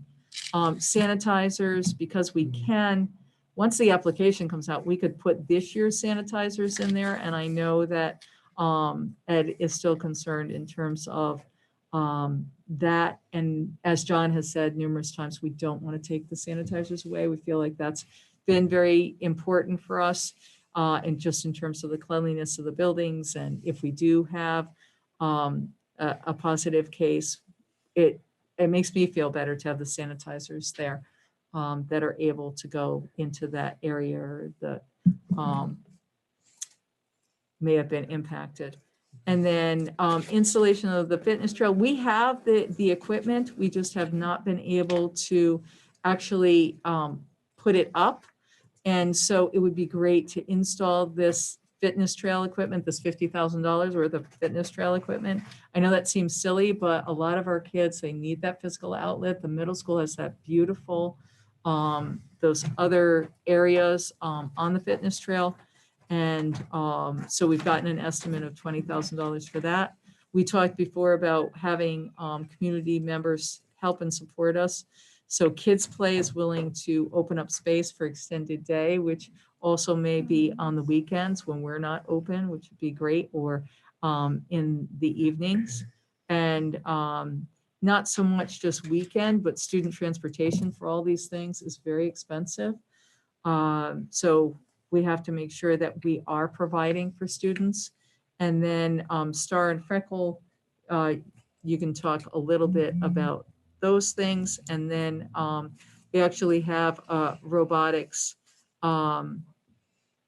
computers that we need for our new coding and robotics class. Want to talk a little bit about Star and Sure. Freckle? So the STAR is an in-district assessment. It's a standardized assessment that we use. We administer 3 times a year, grades 2 through 12. And Freckle is actually a platform that is part of the Renaissance Learning Platform, which is also owns STAR. It's a student, so students go on to their Freckle account and they get time with math skills and reading skills, and it's an electronic platform for them to access daily. One of many that we use, but it's excellent. Districts all over the state and the country are using it. Is that also K-12? Yes. It's K-8. We did purchase this past year some licenses for 9th grade algebra. So like I said, this is to be continued, but I wanted to at least so that you're hearing, the board doesn't have to approve this grant because it is so fluid and flexible, and they didn't want boards to be bogged down in meeting every week as things changed. over and over again, although we will be meeting anyway, so I'll keep presenting to you the newest version, as I said. But just so that you know what the thinking is and how that juxtaposes or aligns with what I presented tonight in terms of the superintendent budget. Nikki, go ahead. What about the Alliance grant? Yep. So the Alliance grant is going to basically stay the same, and we'll go over that when we go through the budget. Okay. The only reason I wanted to bring the ESSER is because it's such a large amount of money. Pretty much Title I, IDEA, which is the special ed grant. These are all grants. And then the Alliance grant will pretty much stay the same. There's only two things that I think are changing on Alliance. We will get the same amount of money. So you have to be careful with what you're doing. We do have a reduction there because Laura has done such a wonderful job in her department and her outplacements are down. We are able to do a little bit of a reduction there in the Alliance grant. So that has afforded us to do some other things, which I think will be really beneficial. So it's only two line items. And so I'll bring that up when we do the Because other. I think it helps to kind Yep, of. put to see it all. context. Yeah, you know, Absolutely. there's so many different Yes. buckets. But when I can give you something a little more fleshed out, like I said, we're meeting, every week now anyway, so you'll see all of those updates. So are these all gonna be new hires? So what will happen is, remember, you've got these huge gaps, right? So the alternate programs, the extra counseling and support, the a lot of it is academic. You'll see, like the key at the bottom, academic supports. Yes, they will be. And so that's why it's important for you to have the carryover. And then if it's a significant, if it really makes a difference, then when I do the budget next year, I'll come back to you and say, you know what? We really absolutely positively need those, for IT techs because we need one per school. Or we absolutely positively need that Spanish teacher because more of our kids were actually ready for a full year Spanish class in 8th grade, and then they were ready for 9th grade. So like the coaches? Yes. It's a 1 year. Because what we're trying to do is basically do, it's like a SWAT team, for lack of a better word. You've got to go in, you've really got to address these, and you're trying to get it from all different angles so that we really are doing everything we possibly can so that we're offering after school, we're offering during school, we're offering Saturday school, you're offering summer school, you're offering whatever we can develop in terms of alternative program, and we'll flesh that out, like I said. All of those different pieces and the coaching, because we are really trying to build up and enhance our tier 1 instruction in the classroom at every level. Because this is something we've never had to deal with before. So there's a lot of work to be done. It's massive. Any other questions on this? You told me to save them. Yeah, This isn't budget, this is ESSER. Would you We're rather, not I mean, are saying we, again. I'm would it just be better to kidding. ask Haven't watched specific it. questions when we get a revised? Yeah, I think that that's makes my more thinking sense. is wait Yes. until it actually comes out, Yeah, like officially. that would be nice too. And then maybe get a revised copy, because I do have some questions, Yep, but Yep. I think it's better off waiting it next week, hopefully next week. Right? yeah, yes, my fingers are crossed, Yeah. absolutely. I was hoping Friday. Right. Okay, monthly financials. Are you gonna- Monthly financials, yeah, I could do it. Yeah, so monthly financials, I mean, bottom line, we're looking good. We're at 730, what is the number? $736,571 right now in the black, so we're doing well. Some areas are over budget and some are way under budget. So we're looking good so far, but I mean, it's still only February, which means we only have up to January's numbers, so we'll have to wait and see. COVID-19 expenses. We did get the second payment, right, Ed, from the state? Yeah, we just received today the third payment. Good. So, So we have probably one more payment left. We received already over $600,000. That's the 656, 108. No, that's what we're supposed to get. We've received so far, if you hold on one second, 603, 810, and 27 cents. That's include the third payment. so that's looking good too.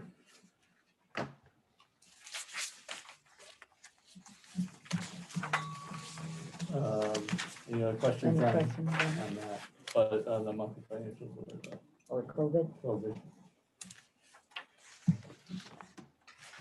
Budget timeline.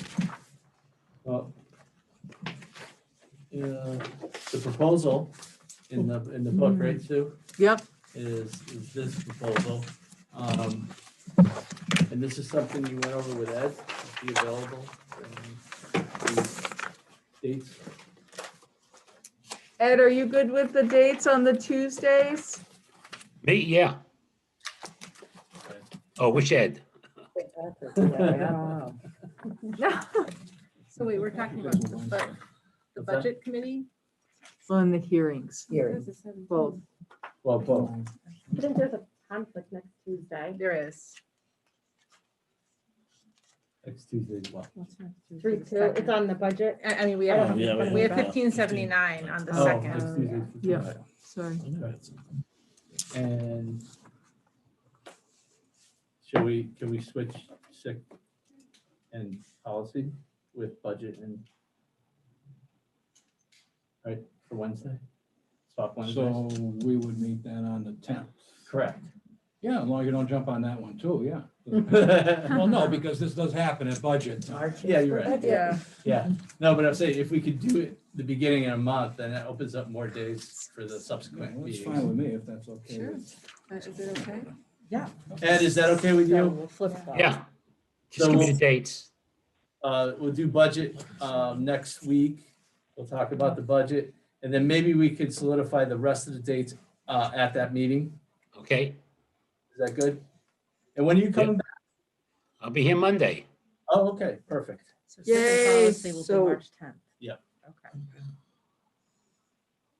And then budget will be on the 3rd, right? Yep. All right. So then no March 10th. Right, So we're, No, not budget, no. not budget, no. No, but sick and policy. Sick and Right, Right, right. yeah. No, When I'm is that just, supposed I'm to just be, going March by the 9th, I think? tentative. I think instead of March 9th is there. March 9th is the Tuesday. March 9th is the The Tuesday second for the policy will public be the hearing. 10th instead of. Then we're the down third. one budget meeting. Well, I figured. that No, we I think could- you're doing it the 3rd, right? Right. So the first one will be the 3rd, it's on Right. the Yeah. 2nd. And then And the then- 10th crosses out. Next week, we'll talk The about school improvement. solidifying the rest of the dates, right? Yeah, you're right. That's what I'm thinking. You know, so maybe put one in on the 11th is what I'm thinking, but that's right now. We'll talk about it next week. Yeah. We will That would not be- take we're not over going to sick say and no. policies day. So again, those dates are the 2nd, that's gone? Yeah, It's gonna be the No, 3rd. third. Third, okay. because we're swapping, 3rd. and we will not take your day. Well, so March 10th. You're gonna have facilities on No, the 3rd too? Okay. yeah, we'll have Yeah, facilities too on the okay. 3rd. Budget facilities on the 3rd. We're Yeah, swapping. we're just with swapping policy and- both. Yeah, they didn't Yeah. say anything about it. It's got 10th there. Is that okay? Yeah, 'cause it's- Fine with me. Okay. Makes a lot more sense, actually. I figured Yeah. the earlier we talk about, receive the budget, talk about it is better than waiting another week into the month. I may not be able to make the 3rd. I'm not saying schedule a different day. I don't think I'll be able to make it. Okay, all right.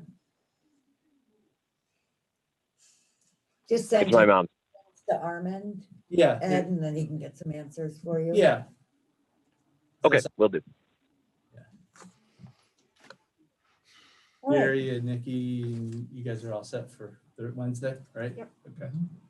And then you'll determine the budget timeline next week. Yeah, I mean, we'll keep this as an outline, but we might change some things, but. Yeah, just to firm up the public hearings so we Yeah, can we'll start to do get that that first, information out to people. Yeah. All right, CSP contract. Yeah, as I sent out to all the board members and everybody on February 9th, you received the final agreement, which we added that item 17.d was added about we can cancel that contract as we see fit. The city council approved it unanimously. There was only one abstention. Mr. Rubino abstained because he works for O&G.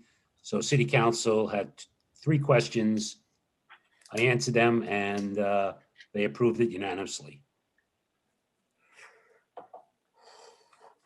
Any questions on the contract? Okay, 2020, 2021 Washington DC trip. So we had asked for this to be put back, or brought back to the board because you remember that the board approved the trip to go forward back in November, pending the safe travel. Jason is on the line for to answer any questions. I did put together some information for you. It is a loose sheet that you had at the back of your packet. Most of the information on this sheet was provided to me by Jason. So it's basically just kind of a fact sheet. I don't think I got it. Everybody just take a second to review it. Look, does everybody have it? It's at the back of your packet. I can see it. Oh, the packet. Yeah, in the Yeah, I think packet, it's you right got, there. Is that it? yeah, see it there if you it's in the back. Nikki, I think it's right on top of May 21st, Washington. No, I just, didn't you get one? This one. Yeah, no, we're good. I couldn't find it in there either. Yeah. So as of, Could you take a picture of this and send it to Ed? Because he Oh, can't yeah. see the screen. Oh, But my I'll link into it. Can you send it to Ed, Corey? Don't have his number. Oh, I'll just take a picture. I have my it. phone is dead. so Yeah, you Jason can take- on the line, as of the beginning of this week, so as of Monday of this week, there are 68 students, with 18 parents are expected to attend. 7 staff chaperones expected to attend.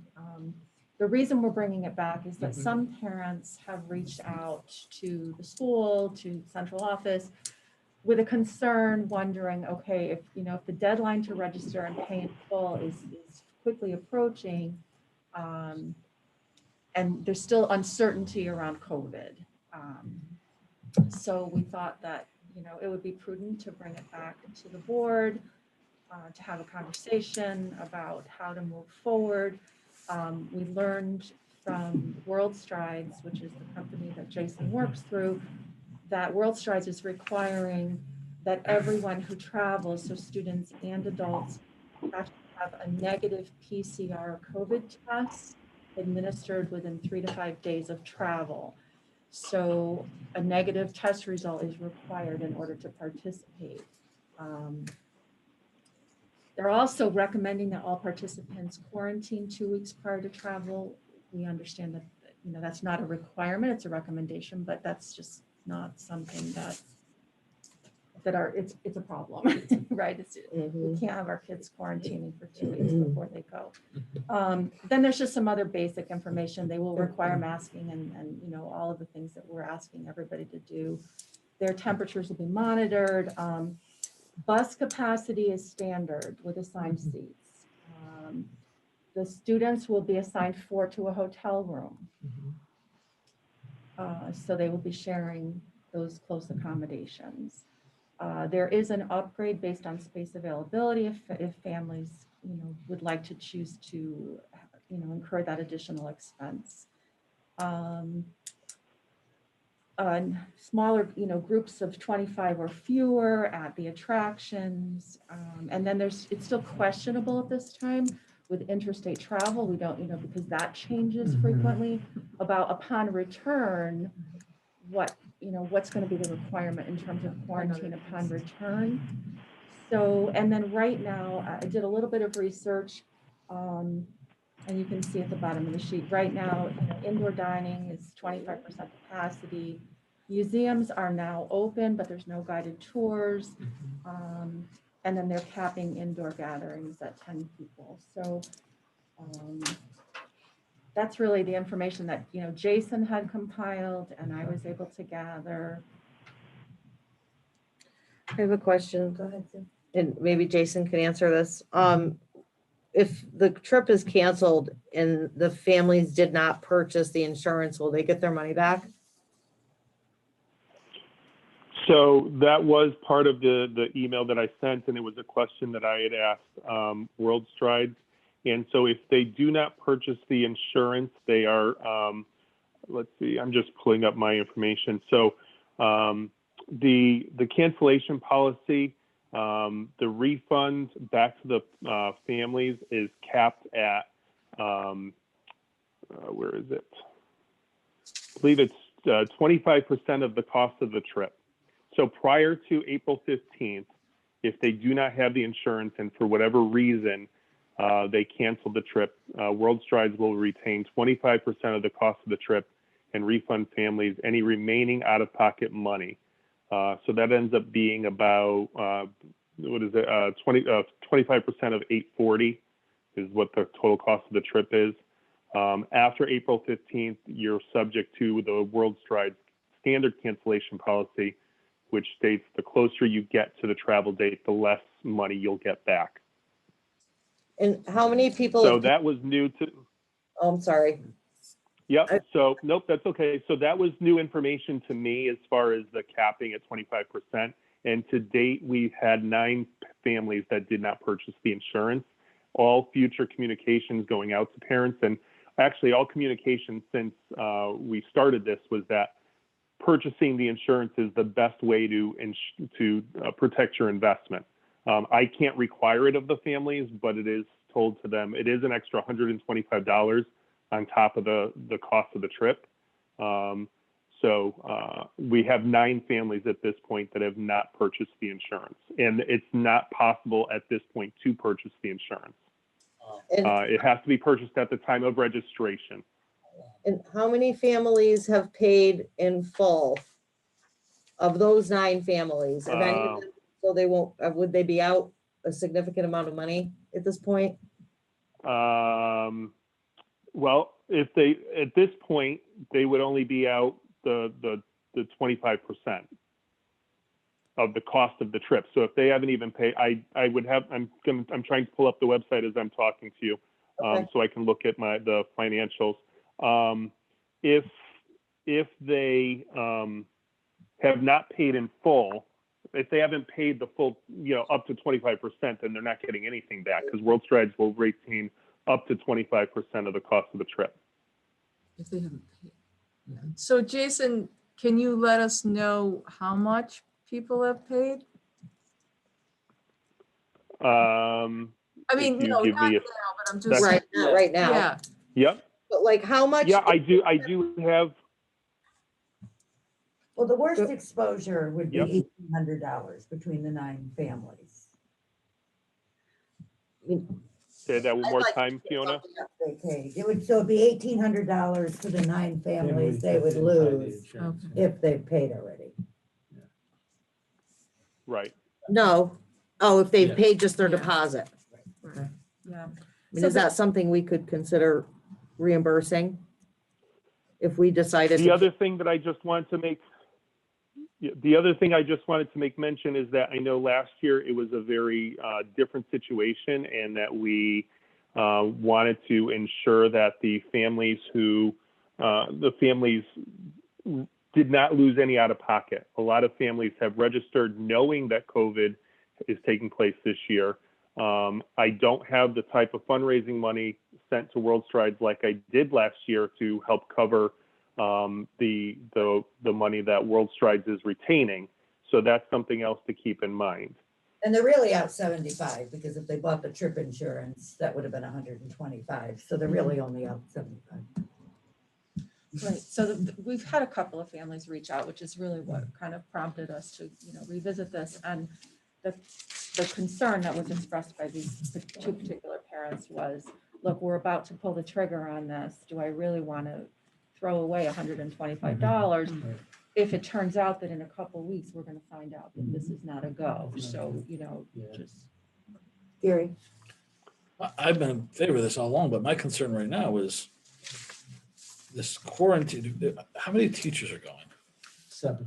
Right now, 7 teachers are chaperoned. Well, So- staff, they're not necessarily all teachers. I don't have 7 confirmed, but I would like 7 to go. So they'll have to quarantine 2 weeks. No. It's They- recommended No, that I'm they asking, with- quarantine. No, it's recommended, but it's not. It's a recommended by the company World Strides, but we can't. Well, what if the teacher support says they them. want to let's say they say they want to quarantine. Then we have Who to pay pays? them to quarantine because they're going on a school function we have to pay them anyway for the Right. new executive order But that's 2 weeks prior and after. and and after. after. So, So- it's 4 days. You can get a tax. So Ed, when it was brought to my attention from World Strides, they know that it's impossible for anybody to absolutely quarantine. They're asking people to limit any unnecessary exposure to outside people. And I don't know that I would have any teachers saying that I want to quarantine for 2 weeks before I get into a bus with kids. I mean, we're with them every single day in a bus.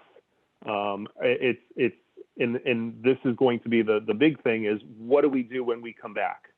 And that's going to be the thing. I mean, we are traveling the week before a 3-day weekend. So we come back on Friday, you have Saturday, Sunday, and Monday is Memorial Day. So that's 3 days right there. And then you have 4 days of in school. I don't know what the state recommendations are going to be for quarantining coming back from the DC area, the Maryland and Virginia area, because you got to consider not just DC, but Maryland and Virginia, because we're probably staying in either Virginia or Maryland, and then coming back. So, and then what would the district's recommendation for those staff members and those students? One other question came up too, sorry, that I didn't add to this, I just didn't have time. Somebody raised the point that what if somebody while on the trip was to become ill? Right. They all quarantine. Mm-hmm. Then, right, but. And World Strides has those. World Strides does have that contingency. They do have a connection with George Washington University Hospital, I believe it is. And then because the hotel mates are the group mates that are on the buses, you've basically created little cohorts. And so just like we do in the school, granted it's a little bit larger of a number, you know, you're not necessarily quarantining a whole group of people, you're maybe just quarantining that bus or that hotel room. So what happens, what will you be doing? And I've always been an advocate of this trip, but based on these restrictions, what will they be able to do and see if you go? These Well, restrictions. it's hard to say that right now because they're opening up just as we are in phases. So when we get to May, I don't know what will exactly be open, and that's something that we're considering. And if it gets to a point where we don't have enough to do for a full 4 days, then maybe we cut it down to 3 days, and then there's a refund back to families. We have up till 45 days before the trip departure to make changes to the date or to the travel. It's been my decision, and just I think with the way that things are running, is if this doesn't happen in May, it's not happening. I can't go through what I did last summer to try and make this happen in July or August, and it comes to the realization it's just way too hot in DC in July and August. It's hot in So May. if this doesn't happen within those, it is, yeah. I mean, not as hot as it is in July and August. So if this doesn't happen during that 25th to 28th, I can't extend this out. It's not fair to the families. It's not fair to me. But I know that based on things that have happened, it doesn't seem as though the Capitol is going to be open. So I don't know that we'll get a tour of the Capitol. But I do know that museums will be open. A lot of the outdoor monuments and memorials will be open. So, you know, we'll develop our itinerary based on how DC opens up and what they allow. And because they're kind of considering us not as a school group, but more as a family group, a large family group, because that's how World Strides is seeing it, and that's how they're going forward. Okay, thank you, Jason. So I've also always been in support of this trip, but I'm really struggling with putting 4 kids in a room together, putting all those kids on a bus together, Yeah, you know, working so hard to keep schools open. Yeah. right. And then possibly Sending them all on a risking bus all together and, this. yeah. And there's so many disappointments, not just for these kids. I mean, the Mhm. graduating kids this year again Mhm. are not gonna be able to have their prom. They're gonna have some kind of odd graduation. Right. It's difficult times, but Yeah. I think just as a board, we have to be a little bit concerned about the ripple effect. of Right. If we allow this and the uncertainty of everything going on in Washington and. I think we had hoped back in November that things would It be would be a much lot better. farther along than they are. Yeah. But it's not. Yeah. It, not even close. So I don't know what everybody else thinks or. I agree with you. Yeah. And I've seen the results of kids going away recently. My son. Unfortunately. Oh, yeah. Yeah. You know. Our kids went away 14 went together away, and. 14 came back Yeah. and had COVID. So if there's 60 At kids Christmas. gone, they'll all get COVID. Right. Yeah, at Christmas. Good times. So if we cancel, there's still a cost to the families, even though they haven't paid in full. There's still Unless, that well, 20 if they had insurance. unless they had the insurance, right? Yeah. So those 9 families that didn't have the insurance, whether we cancel it today or we cancel it on, you know, So April we need to think about 14th, that. Right. we'd still be, they'd still be out the 25%. Fiona, I just want to clarify that if they have the insurance, they're still out the cost of the insurance. Yeah. It's $125, right? Right, which is what some of the families who That is correct. to register are Yeah. saying, like. Yeah. So the registration is the 15th, that's the issue. So if they don't register, they might not have put any money out at this Yeah. point. So I don't see how we could say, let's reimburse those people in full that didn't buy the insurance, but the people that bought the insurance are out the 125 because they bought it. So it has to be an all or nothing, I think. I mean, I think personally, not as a board person, I mean, entering into this during a pandemic, there's a risk, right? There was a Yeah. risk that it wasn't gonna be Yeah. as awful as it sounds. And I think we approved the trip in hopes that the world would be opened and people registered for the trip. It's a tough call, but. Well, I mean, those that took the insurance, they spent the money up front, taking the risk They knew that. that they would lose it. Yeah. For those that waited, the end result is they lose their. They risked Right. waiting, yeah. Yeah. So then it's just. Fiona, I do have some numbers Oh, go ahead. for those the ones who didn't purchase the insurance. 2 have paid basically nothing to the cost of the trip. 2 are fully paid with credits due to fundraising. And then I have one that owes $218, another one $152, and then 2 with one that's $79 and one that's $38. So will So the fundraising credits cover the cancellation fee for those 2? They don't have insurance, so it doesn't the matter. fundraising money, not completely. It'll cover some of it though. It'll cover some of it, yeah. And I do have, there is some fundraising money from previously canceled students, and I do have money in my DC account. So I don't have all the numbers, and if you want me to put that together, I absolutely can. And it's different for each person depending on when they registered and how much fundraising money they put forward. But it has been said to families right all along, there's no guarantee that everybody will be reimbursed like they were last year due to the circumstances of last year.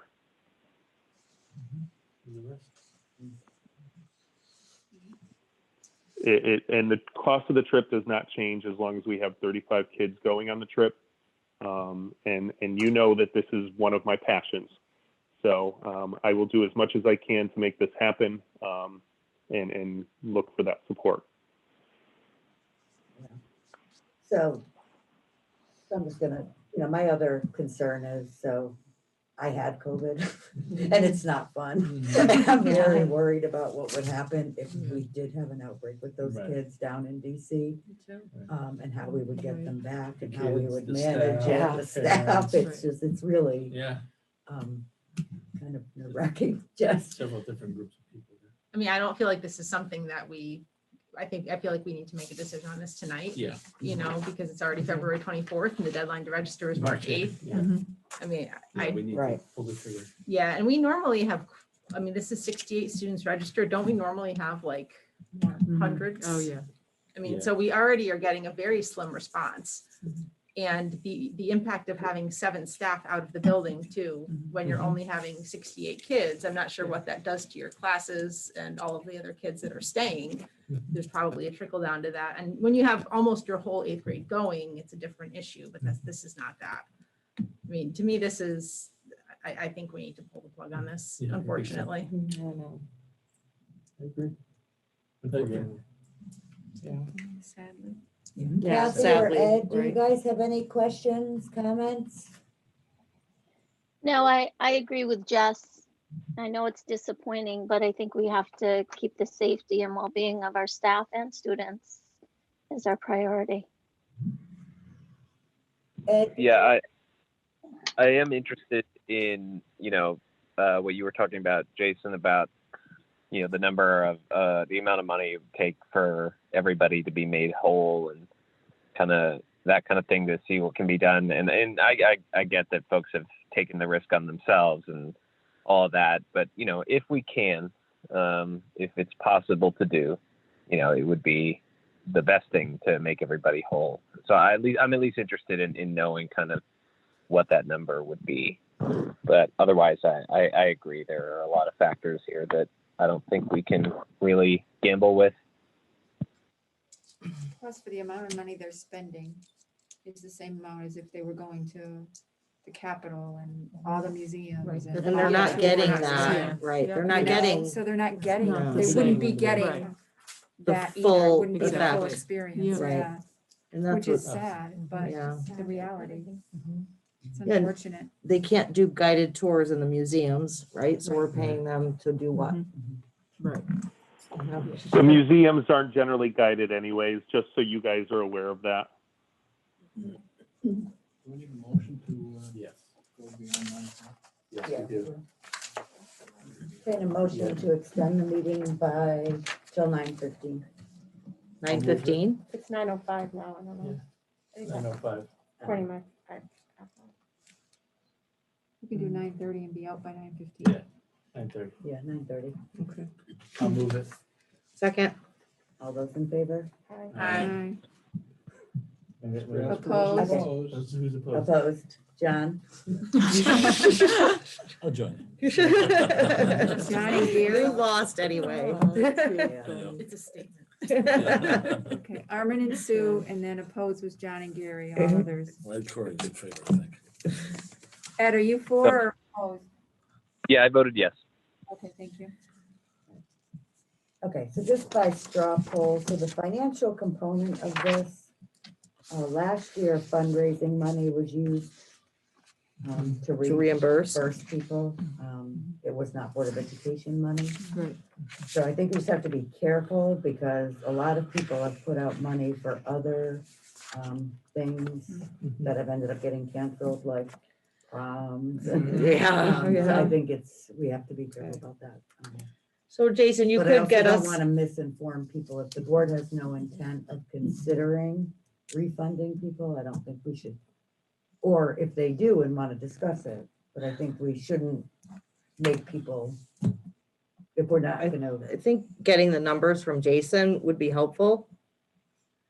Well, I don't even think it's just about the numbers though, because it's about a precedent too. Oh, Because okay. we've had to cancel Right. quite a lot of things, not maybe at a board level because this is out of state, but in district, a lot of things have been canceled. So that would be my concern. Yeah, no, you're Well, right. Is getting reimbursement forms. Right, and you wouldn't 600 just other be, people. if you were gonna be fair, you wouldn't just be reimbursing people who didn't have insurance. You'd be Oh, yeah. reimbursing the people who purchased the Who paid insurance it, for yeah. the cost of the For the insurance. cost, exactly. It would And have to be that's all or times nothing, how everyone or many. 68, no one. Yeah, Yeah, Yeah, that's a lot. 12 grand. yeah. People who didn't buy insurance down to the amount, so that if the, did I hear it right that the people who bought the insurance paid 125 for it?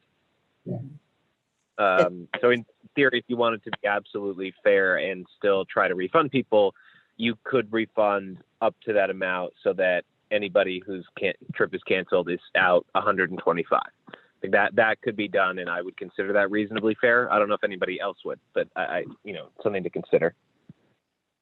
I think if we're gonna refund, that's how we'd have to do it, but but then you just have to be open Right. to refunding other. correct. So things. Yeah. we haven't. I mean, I'm just gonna give examples. But it would of be senior, other but- state, other board sponsored event or board supported events, But like. I'm just gonna look at all the money the seniors last year put out. Yeah. And then everything. Our kids again. lost, They got- right? I mean, They you had lost parents a lot out of a money. lot of money. Times and two. They just had to suck it No. up. I mean, it's a consideration, and I'm not even sure if we're aware of, because this has come to us because it's out of state. Yeah. Mhm. I'm not Yeah, sure it's what has probably been more. canceled that's Right. not out of state that people have. Right. I don't know the answer, maybe Well, it's all the nothing. eighth grade events last year, remember, that wasn't out of state, but all of their activities and what students had put in. So, Right, but if you're asking about other field trip requests, we haven't really received any. Not this year, Not this no. year. People Yeah. are not even thinking. But along if you're those lines. talking last year, yeah, then it was tough. I would be open to. Fiona, Oh, sorry. Hold on, Jess first. Go ahead, Jess. No, I was just thinking because a lot of these people paid out of fundraising money that they've been earning, Right. but it's not technically their money. It's held by the school. Right. So I don't know what happens to that money. Like, I don't know if that money, because I don't think that money would travel with the child because there's not something similar at the high school. So that's another question is what it does not. It stays. It stays in in that the It- fund. is in that fund. So if you could I- reimburse the shortages for people Out of out that of that, fund, that right. would be, think that that's would what be happened different. last That year. would be Mhm. different than setting a precedent using board funds. Yeah, that's why Jason, that's why the numbers would be important from Jason, Yeah. because he has funds, he has all the numbers, right? And who fundraised, who didn't, how much each one did. So, Can't that be a follow-up decision once it Yeah. gets the number? Right. Yeah. right, I think. Yeah, I just didn't want, we can send that to budget actually, but I Yeah. just didn't want people to get the assumption that they're gonna get their money back. If Yeah. we're not That- positive. I think how it's communicated, when he communicates that the trip has been canceled, is gonna be key to not sending a mixed message. I mean, it's disappointing. I feel terrible. is. I do It's too, 'cause terrible I for love that Jason, trip. All the time they've put in. I know. It's such There's a been great so trip. much disappointment. It is. But it just would. Fiona, just in terms of what you were saying about setting a precedent, that yeah, I'd be open to discussing if we wanted to kind of set down like parameters. In this case, like I would consider it the trip is being canceled, by act of the board, functionally, as opposed to say something canceled by order of the state or federal government or because of weather. And I don't consider those circumstances to be quite the same thing. And that's why I'd be open to discussing, reimbursement or refund, I should say, in this case, is because, it's a decision that the board is making as opposed to, someone else in a faraway place making the decision. I just wanted to throw that into things that, I'd be open to discussing. It's good logic to that. So, does anyone have any other questions? And I think our vote tonight just really has to be if trip is being canceled or not being canceled. And then the financial aspect will get moved to budget to discuss Yeah. further the financial, once you have more exact numbers. Yeah. Because if people registered but haven't paid towards their trip yet, they're not actually gonna be out any money. So I think you gotta kind of look at the whole picture. Right, Exactly. Without names, but just in Yeah. total. Right. Number of kids. Yep. All right, any more questions on that? Thank you, Jason. Board goals. Thank you. Thanks. Board goals. Do you have anything about board goals? No, that's not really a school improvement thing. I assume this was those goals that the board was responsible for monitoring. Yeah, okay. Rather than school improvement. We're just gonna take that off for today. Table. Table. Okay, snow days. So as everybody knows, the board talked about the first 5 days being snow days.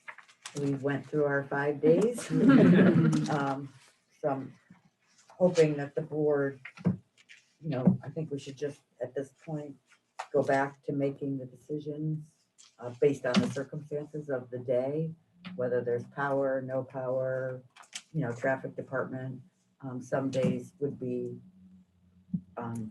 distance learning and some days would be snow days, but that would be central office and bus and traffic and all the people that are involved in that decision. The 4:30, the 4 o'clock in the morning call. Yeah. Yeah, I don't want to have to call all of you. So, I mean, just We trust your open, but I just judgment. wanted the board to talk about it and make sure that we were on the same page one way or the other, because we can't really make a unilaterally decision to do remote or not, because there's a lot of factors with, do we have power, do we not have power, So they could still potentially, I'm sorry, Jess. No, I didn't they think you actually- had Nikki that, sorry. first and then Jess and then I might Sue. ask my question. I know, I just have Yeah. a couple, I have 2 questions. One is, would that impact the calendar?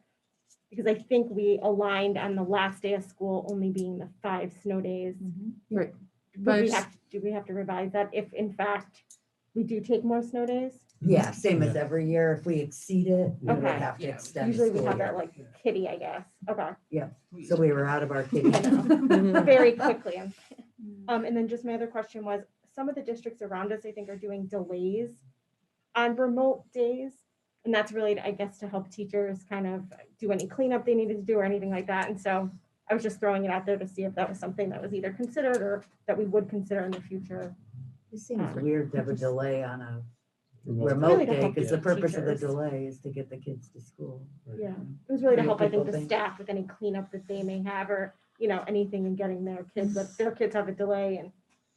Right, so last time we did a remote, Yeah. teachers and paras could work from home. So unless you would have been at home, so. Okay, yeah, I was just throwing it out there because I know Region 6 is doing it and a couple other districts around us. Jess and then Armand. So I think the reason to maintain the snow Oh, days I'm was, sorry. the snow days was twofold, right? One of the reasons was because in case there's an event where there's power outages and whatnot. And the other reason was to let kids still have snow days. Right. And the vast majority of the snow days that we've had, there has not been a power incident. Right. So I think like my suggestion would be, for the sake of clarity, to say from here on out, we are doing remote days unless there's extenuating circumstances. So people aren't Like waiting. Power outages. Yeah, because power outages, there's, I Internet mean, outages, those- that is fewer and far between. More than likely, it's been issues with roads and travel and whatnot. So if we Probably say, Texas. yeah, well, we're not Texas, thank goodness. Yeah. You know what I Sure. mean? So people can kind of have that in their mind that we're going to remote days unless something catastrophic occurs, or not catastrophic, but Yeah. you know. Yeah, so that's fine. I can send that out because normally we wouldn't have remote, right? So usually what happens is the board approves the calendar. We say, okay, we've got those 5 extra snow days. And then if we run into more snow days, then we say it's a snow day and then we extend the school year. This year is COVID and weird and crazy and whatever. So I can send that out just to remind people that from now on, it's remote. Unless we have a power outage, and then we'll have an ICE day, a power outage day, which will be, Because if it's remote, people have to plan for that. Sure. Right? And so it's better to plan to have to teach or to have to school that day and then find out at the last minute you don't have to, than the other way around. Plus it helps in You're June when prepared, it's you so have hot it in the all with you. buildings too, Yeah. right? Yeah. So I was just thinking kind of, I'm in agreement with that, but say, we still have some winter time left. We get a foot of snow, 14 inches of snow, some kind of crazy storm, and it's a remote day. Like, Well, that might I'm be almost snow kind of day. thinking like, we still want to let the kids have a snow day on days like that. I agree. You know, I mean, I just, if it's something and maybe, The I don't severity of know, the I don't know, storm, it's just yeah. my opinion. I think, how are you gonna, these kids are gonna be coming out of their skin with a foot or, you know, more of snow on the ground, which is absolutely possible. Armand and Gary, then Ellen. Yeah, I was gonna say what Jess said. I thought when we talked about the remote days, it was remote unless there was something above and beyond, like power outages was our big concern, right? And then I do agree with you, Sue, and I think that's part of it too, like the severity of the storm. Because if we do have a 1.5 feet of snow, that's different than having, you know, a few inches of snow during the bus time, the travel time. Then the rest of the day is gonna be easy. When you got 1.5 feet of snow, it complicates the adult lives as well as the kids' lives, and it's harder for the Everybody to parents and the focus and. teachers to Mhm. do a remote day.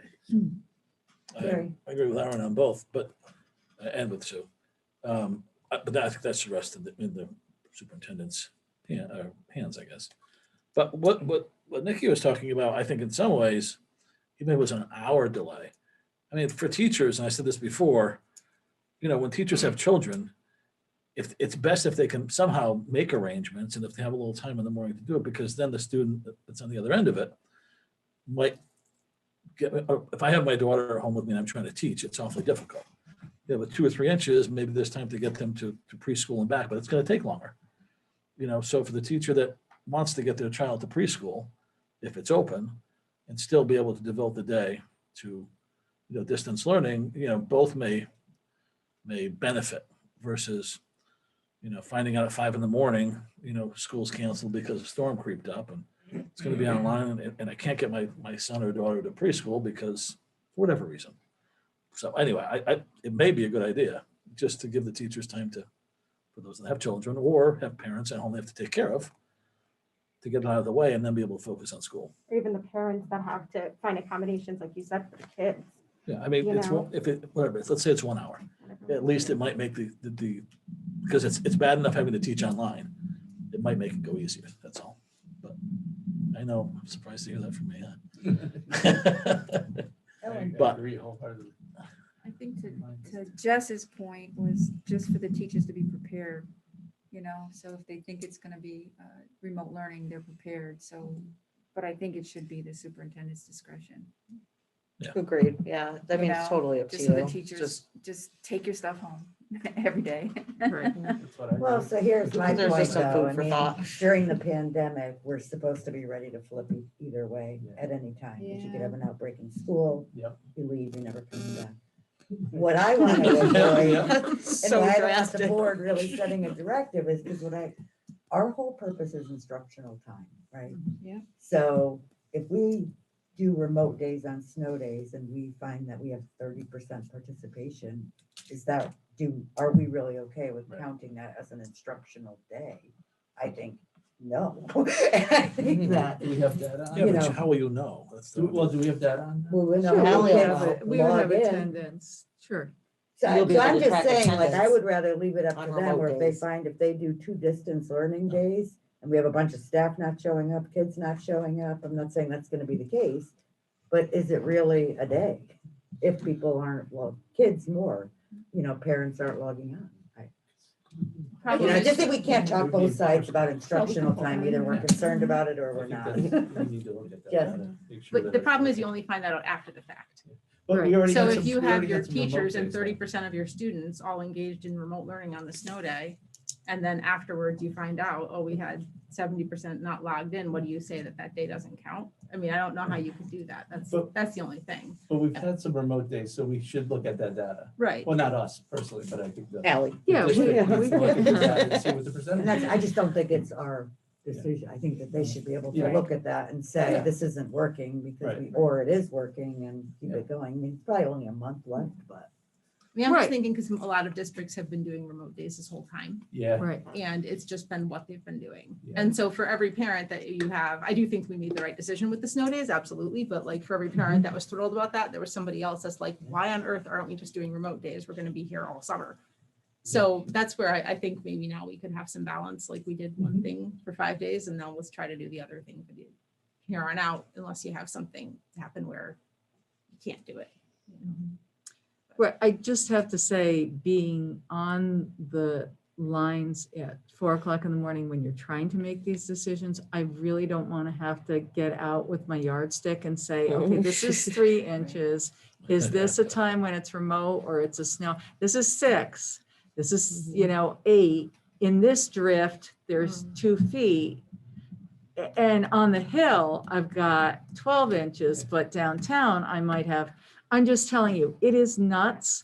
And, getting up at like 4:15, getting on these calls at 4:15, talking to John at 4 o'clock, trying to get this turnaround, this announcement at 4:30 in the morning in English and Spanish and getting it out to everybody else, because Sue and Kim and, Sarah and all of our, Lisa, our whole other team is trying to get this information out. It's not like it's an easy decision.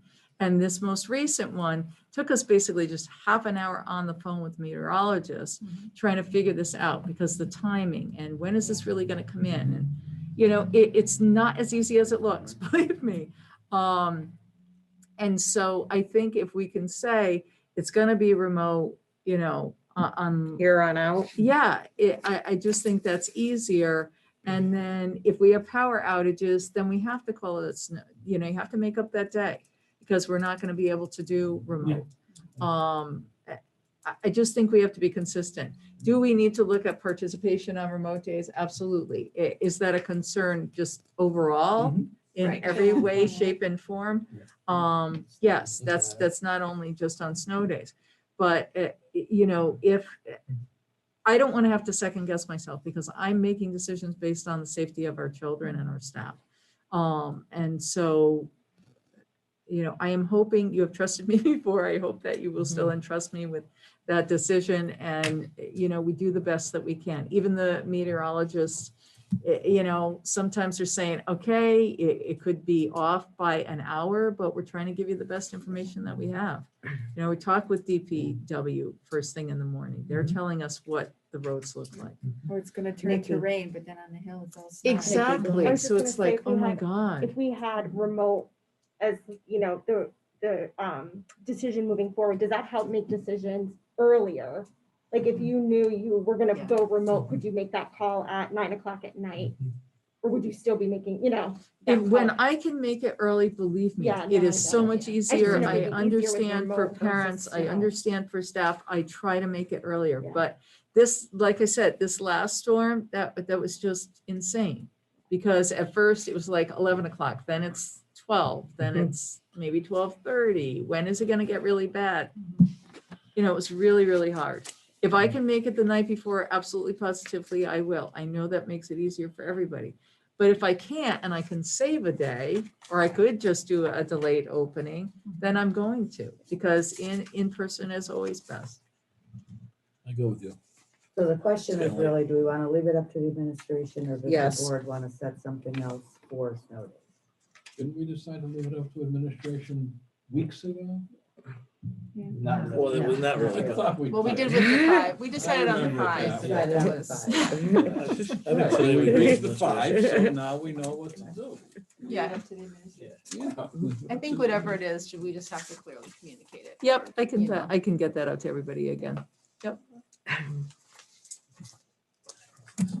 All right, Yeah, just quick on CIAC update. So spring sports are going to happen, March 27th, they're starting. Districts can make up their own decision. They're suggesting no spectators, but they might change that. March 1st, dance and track should start. They're developing the restrictions now for spring sports, but the restrictions are not finalized yet as to what the restrictions are gonna be for the spring sports. Nobody jump. And Yeah. just one Pretty much. item that I was concerned about on our call. So was the football and soccer conditioning that's gonna occur over the summer, that we've always run our own conditioning, and the head of CIAC said that they're likely gonna be taking doing that conditioning for us to avoid our districts having liability. But something that we have to follow, 'cause I specifically asked the question if there would be a cost to our athletes, and there will be a cost. So I'm not at all comfortable with our athletes having to pay the summer condition that's required to participate in fall sports. So we'll be following this. And there'll be a curriculum component. They would be sending in their people. So Why are they taking it over? Because they It doesn't lost money. sound COVID related.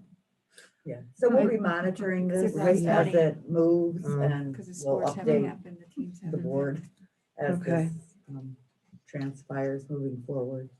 Just in terms of the CIAC and the fans, because they are leaving it up to local health districts and school districts, I wanted to keep consistent what we had in the fall and the spring. So just having 2 tickets per player so that they can opt. We have enough room in the gym to spread out. People can be socially distanced, and I just think that's appropriate. Because we did do it in the fall, I'd like to be fair. Because I really think that we have the room and we are able to do that. Obviously, everyone would have to be masked and the rest of the building is off limits to everybody. So. Any questions on? No, I was just Go gonna say, do we have a board? Do we as a board have any opportunity to inform the CIAC of our displeasure of their musings on the related to the conditioning? When they release their final, proposed final plan, Mhm. which they're gonna be getting out to us. And then I think at that point, we can formally reply. I'm sure other board chairs are not happy. I'm the only curmudgeon. Ours also. You were on the phone about 3 times, or were asking questions about 3 times on that meeting. So we'll see, but we'll hear more as they develop their plan, and then, It's 9:20. yeah, that's what I'm trying to move.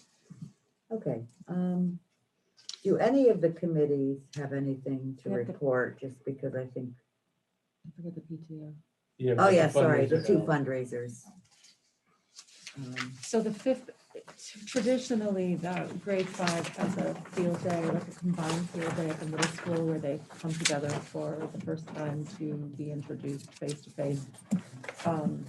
We recognize, the PTOs recognize that that can't happen this year, so they're hoping to do something virtually, where they do like a virtual meet and greet, and they run several fun activities that are actually academic in nature, but bringing the kids together via Zoom, and they will meet from the 2 schools.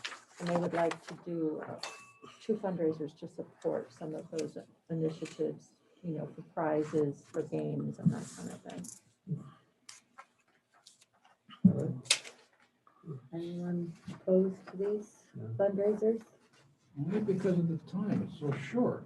Don't these people plan ahead of time? Well, they do, They but do. they did plan ahead of time, but the requirement for this form was new learning. They had already planned to do it. Yeah. Okay. All right, We need to move to It's extend 9:30. again. Yeah. yeah, It's 9:30. 9:35. I'm gonna whip through this. Okay. Motion to extend to 9:35. So moved. Second.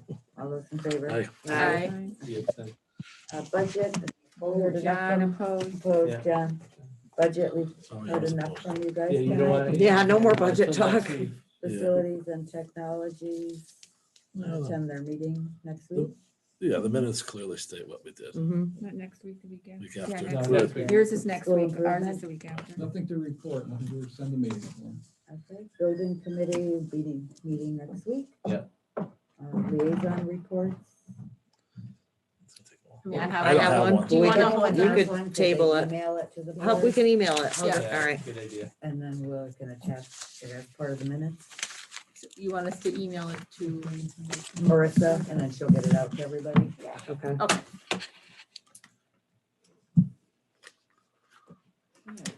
Entertain a motion to receive the superintendent's proposed 2021, 2022 budget and forward it on to the budget committee. I'll move it. Second. All those in favor? Aye. Aye. Aye. Entertain a motion to approve the retirement incentive proposal for all bargaining units. I'll move it. Second. Second. All those in favor? Aye. Aye. Nikki, Mhm. thank you. Entertain a motion to, we'll first go to approve the Washington DC trip. To approve Approve it? What is? or, It was Or already deny it. approved, wasn't it? oh, Yeah. Well, no, so No. if this doesn't carry, then Oh, someone okay, I can see what you're present saying. another motion. Okay. So there's none. Well, someone can motion and second just to put it to vote and then oh, okay. do a I'll counter motion. motion. Second, Second. Gary, Gary. second. Okay, all those in favor of allowing the Washington DC trip to go in May? Okay, entertain a motion to cancel the Washington DC trip. Well, don't you have to do opposed? Everyone was opposed. Yeah, we still need to vote.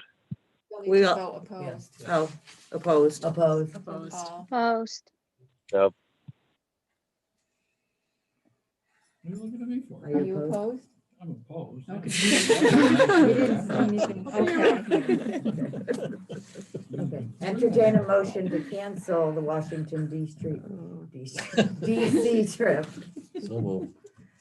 Second. All those in favor? Aye. Aye. Fortunately. Yeah.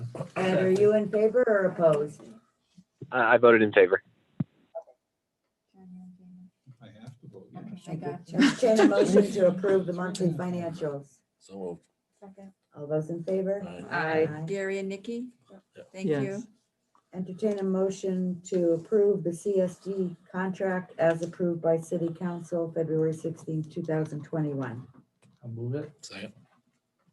Armand and Gary? Yep. Okay, we're removing item F as tabled. Entertain a motion to approve the Board of Ed regular meeting minutes from January 27th. So moved. Okay. All those in favor? Aye. Aye. Entertain a Aye. motion to receive the committee meeting minutes I'll in a move it. bundle. I'll move it. Second. All those in favor? Aye. Aye. Entertain a motion to approve the consent agenda. So moved.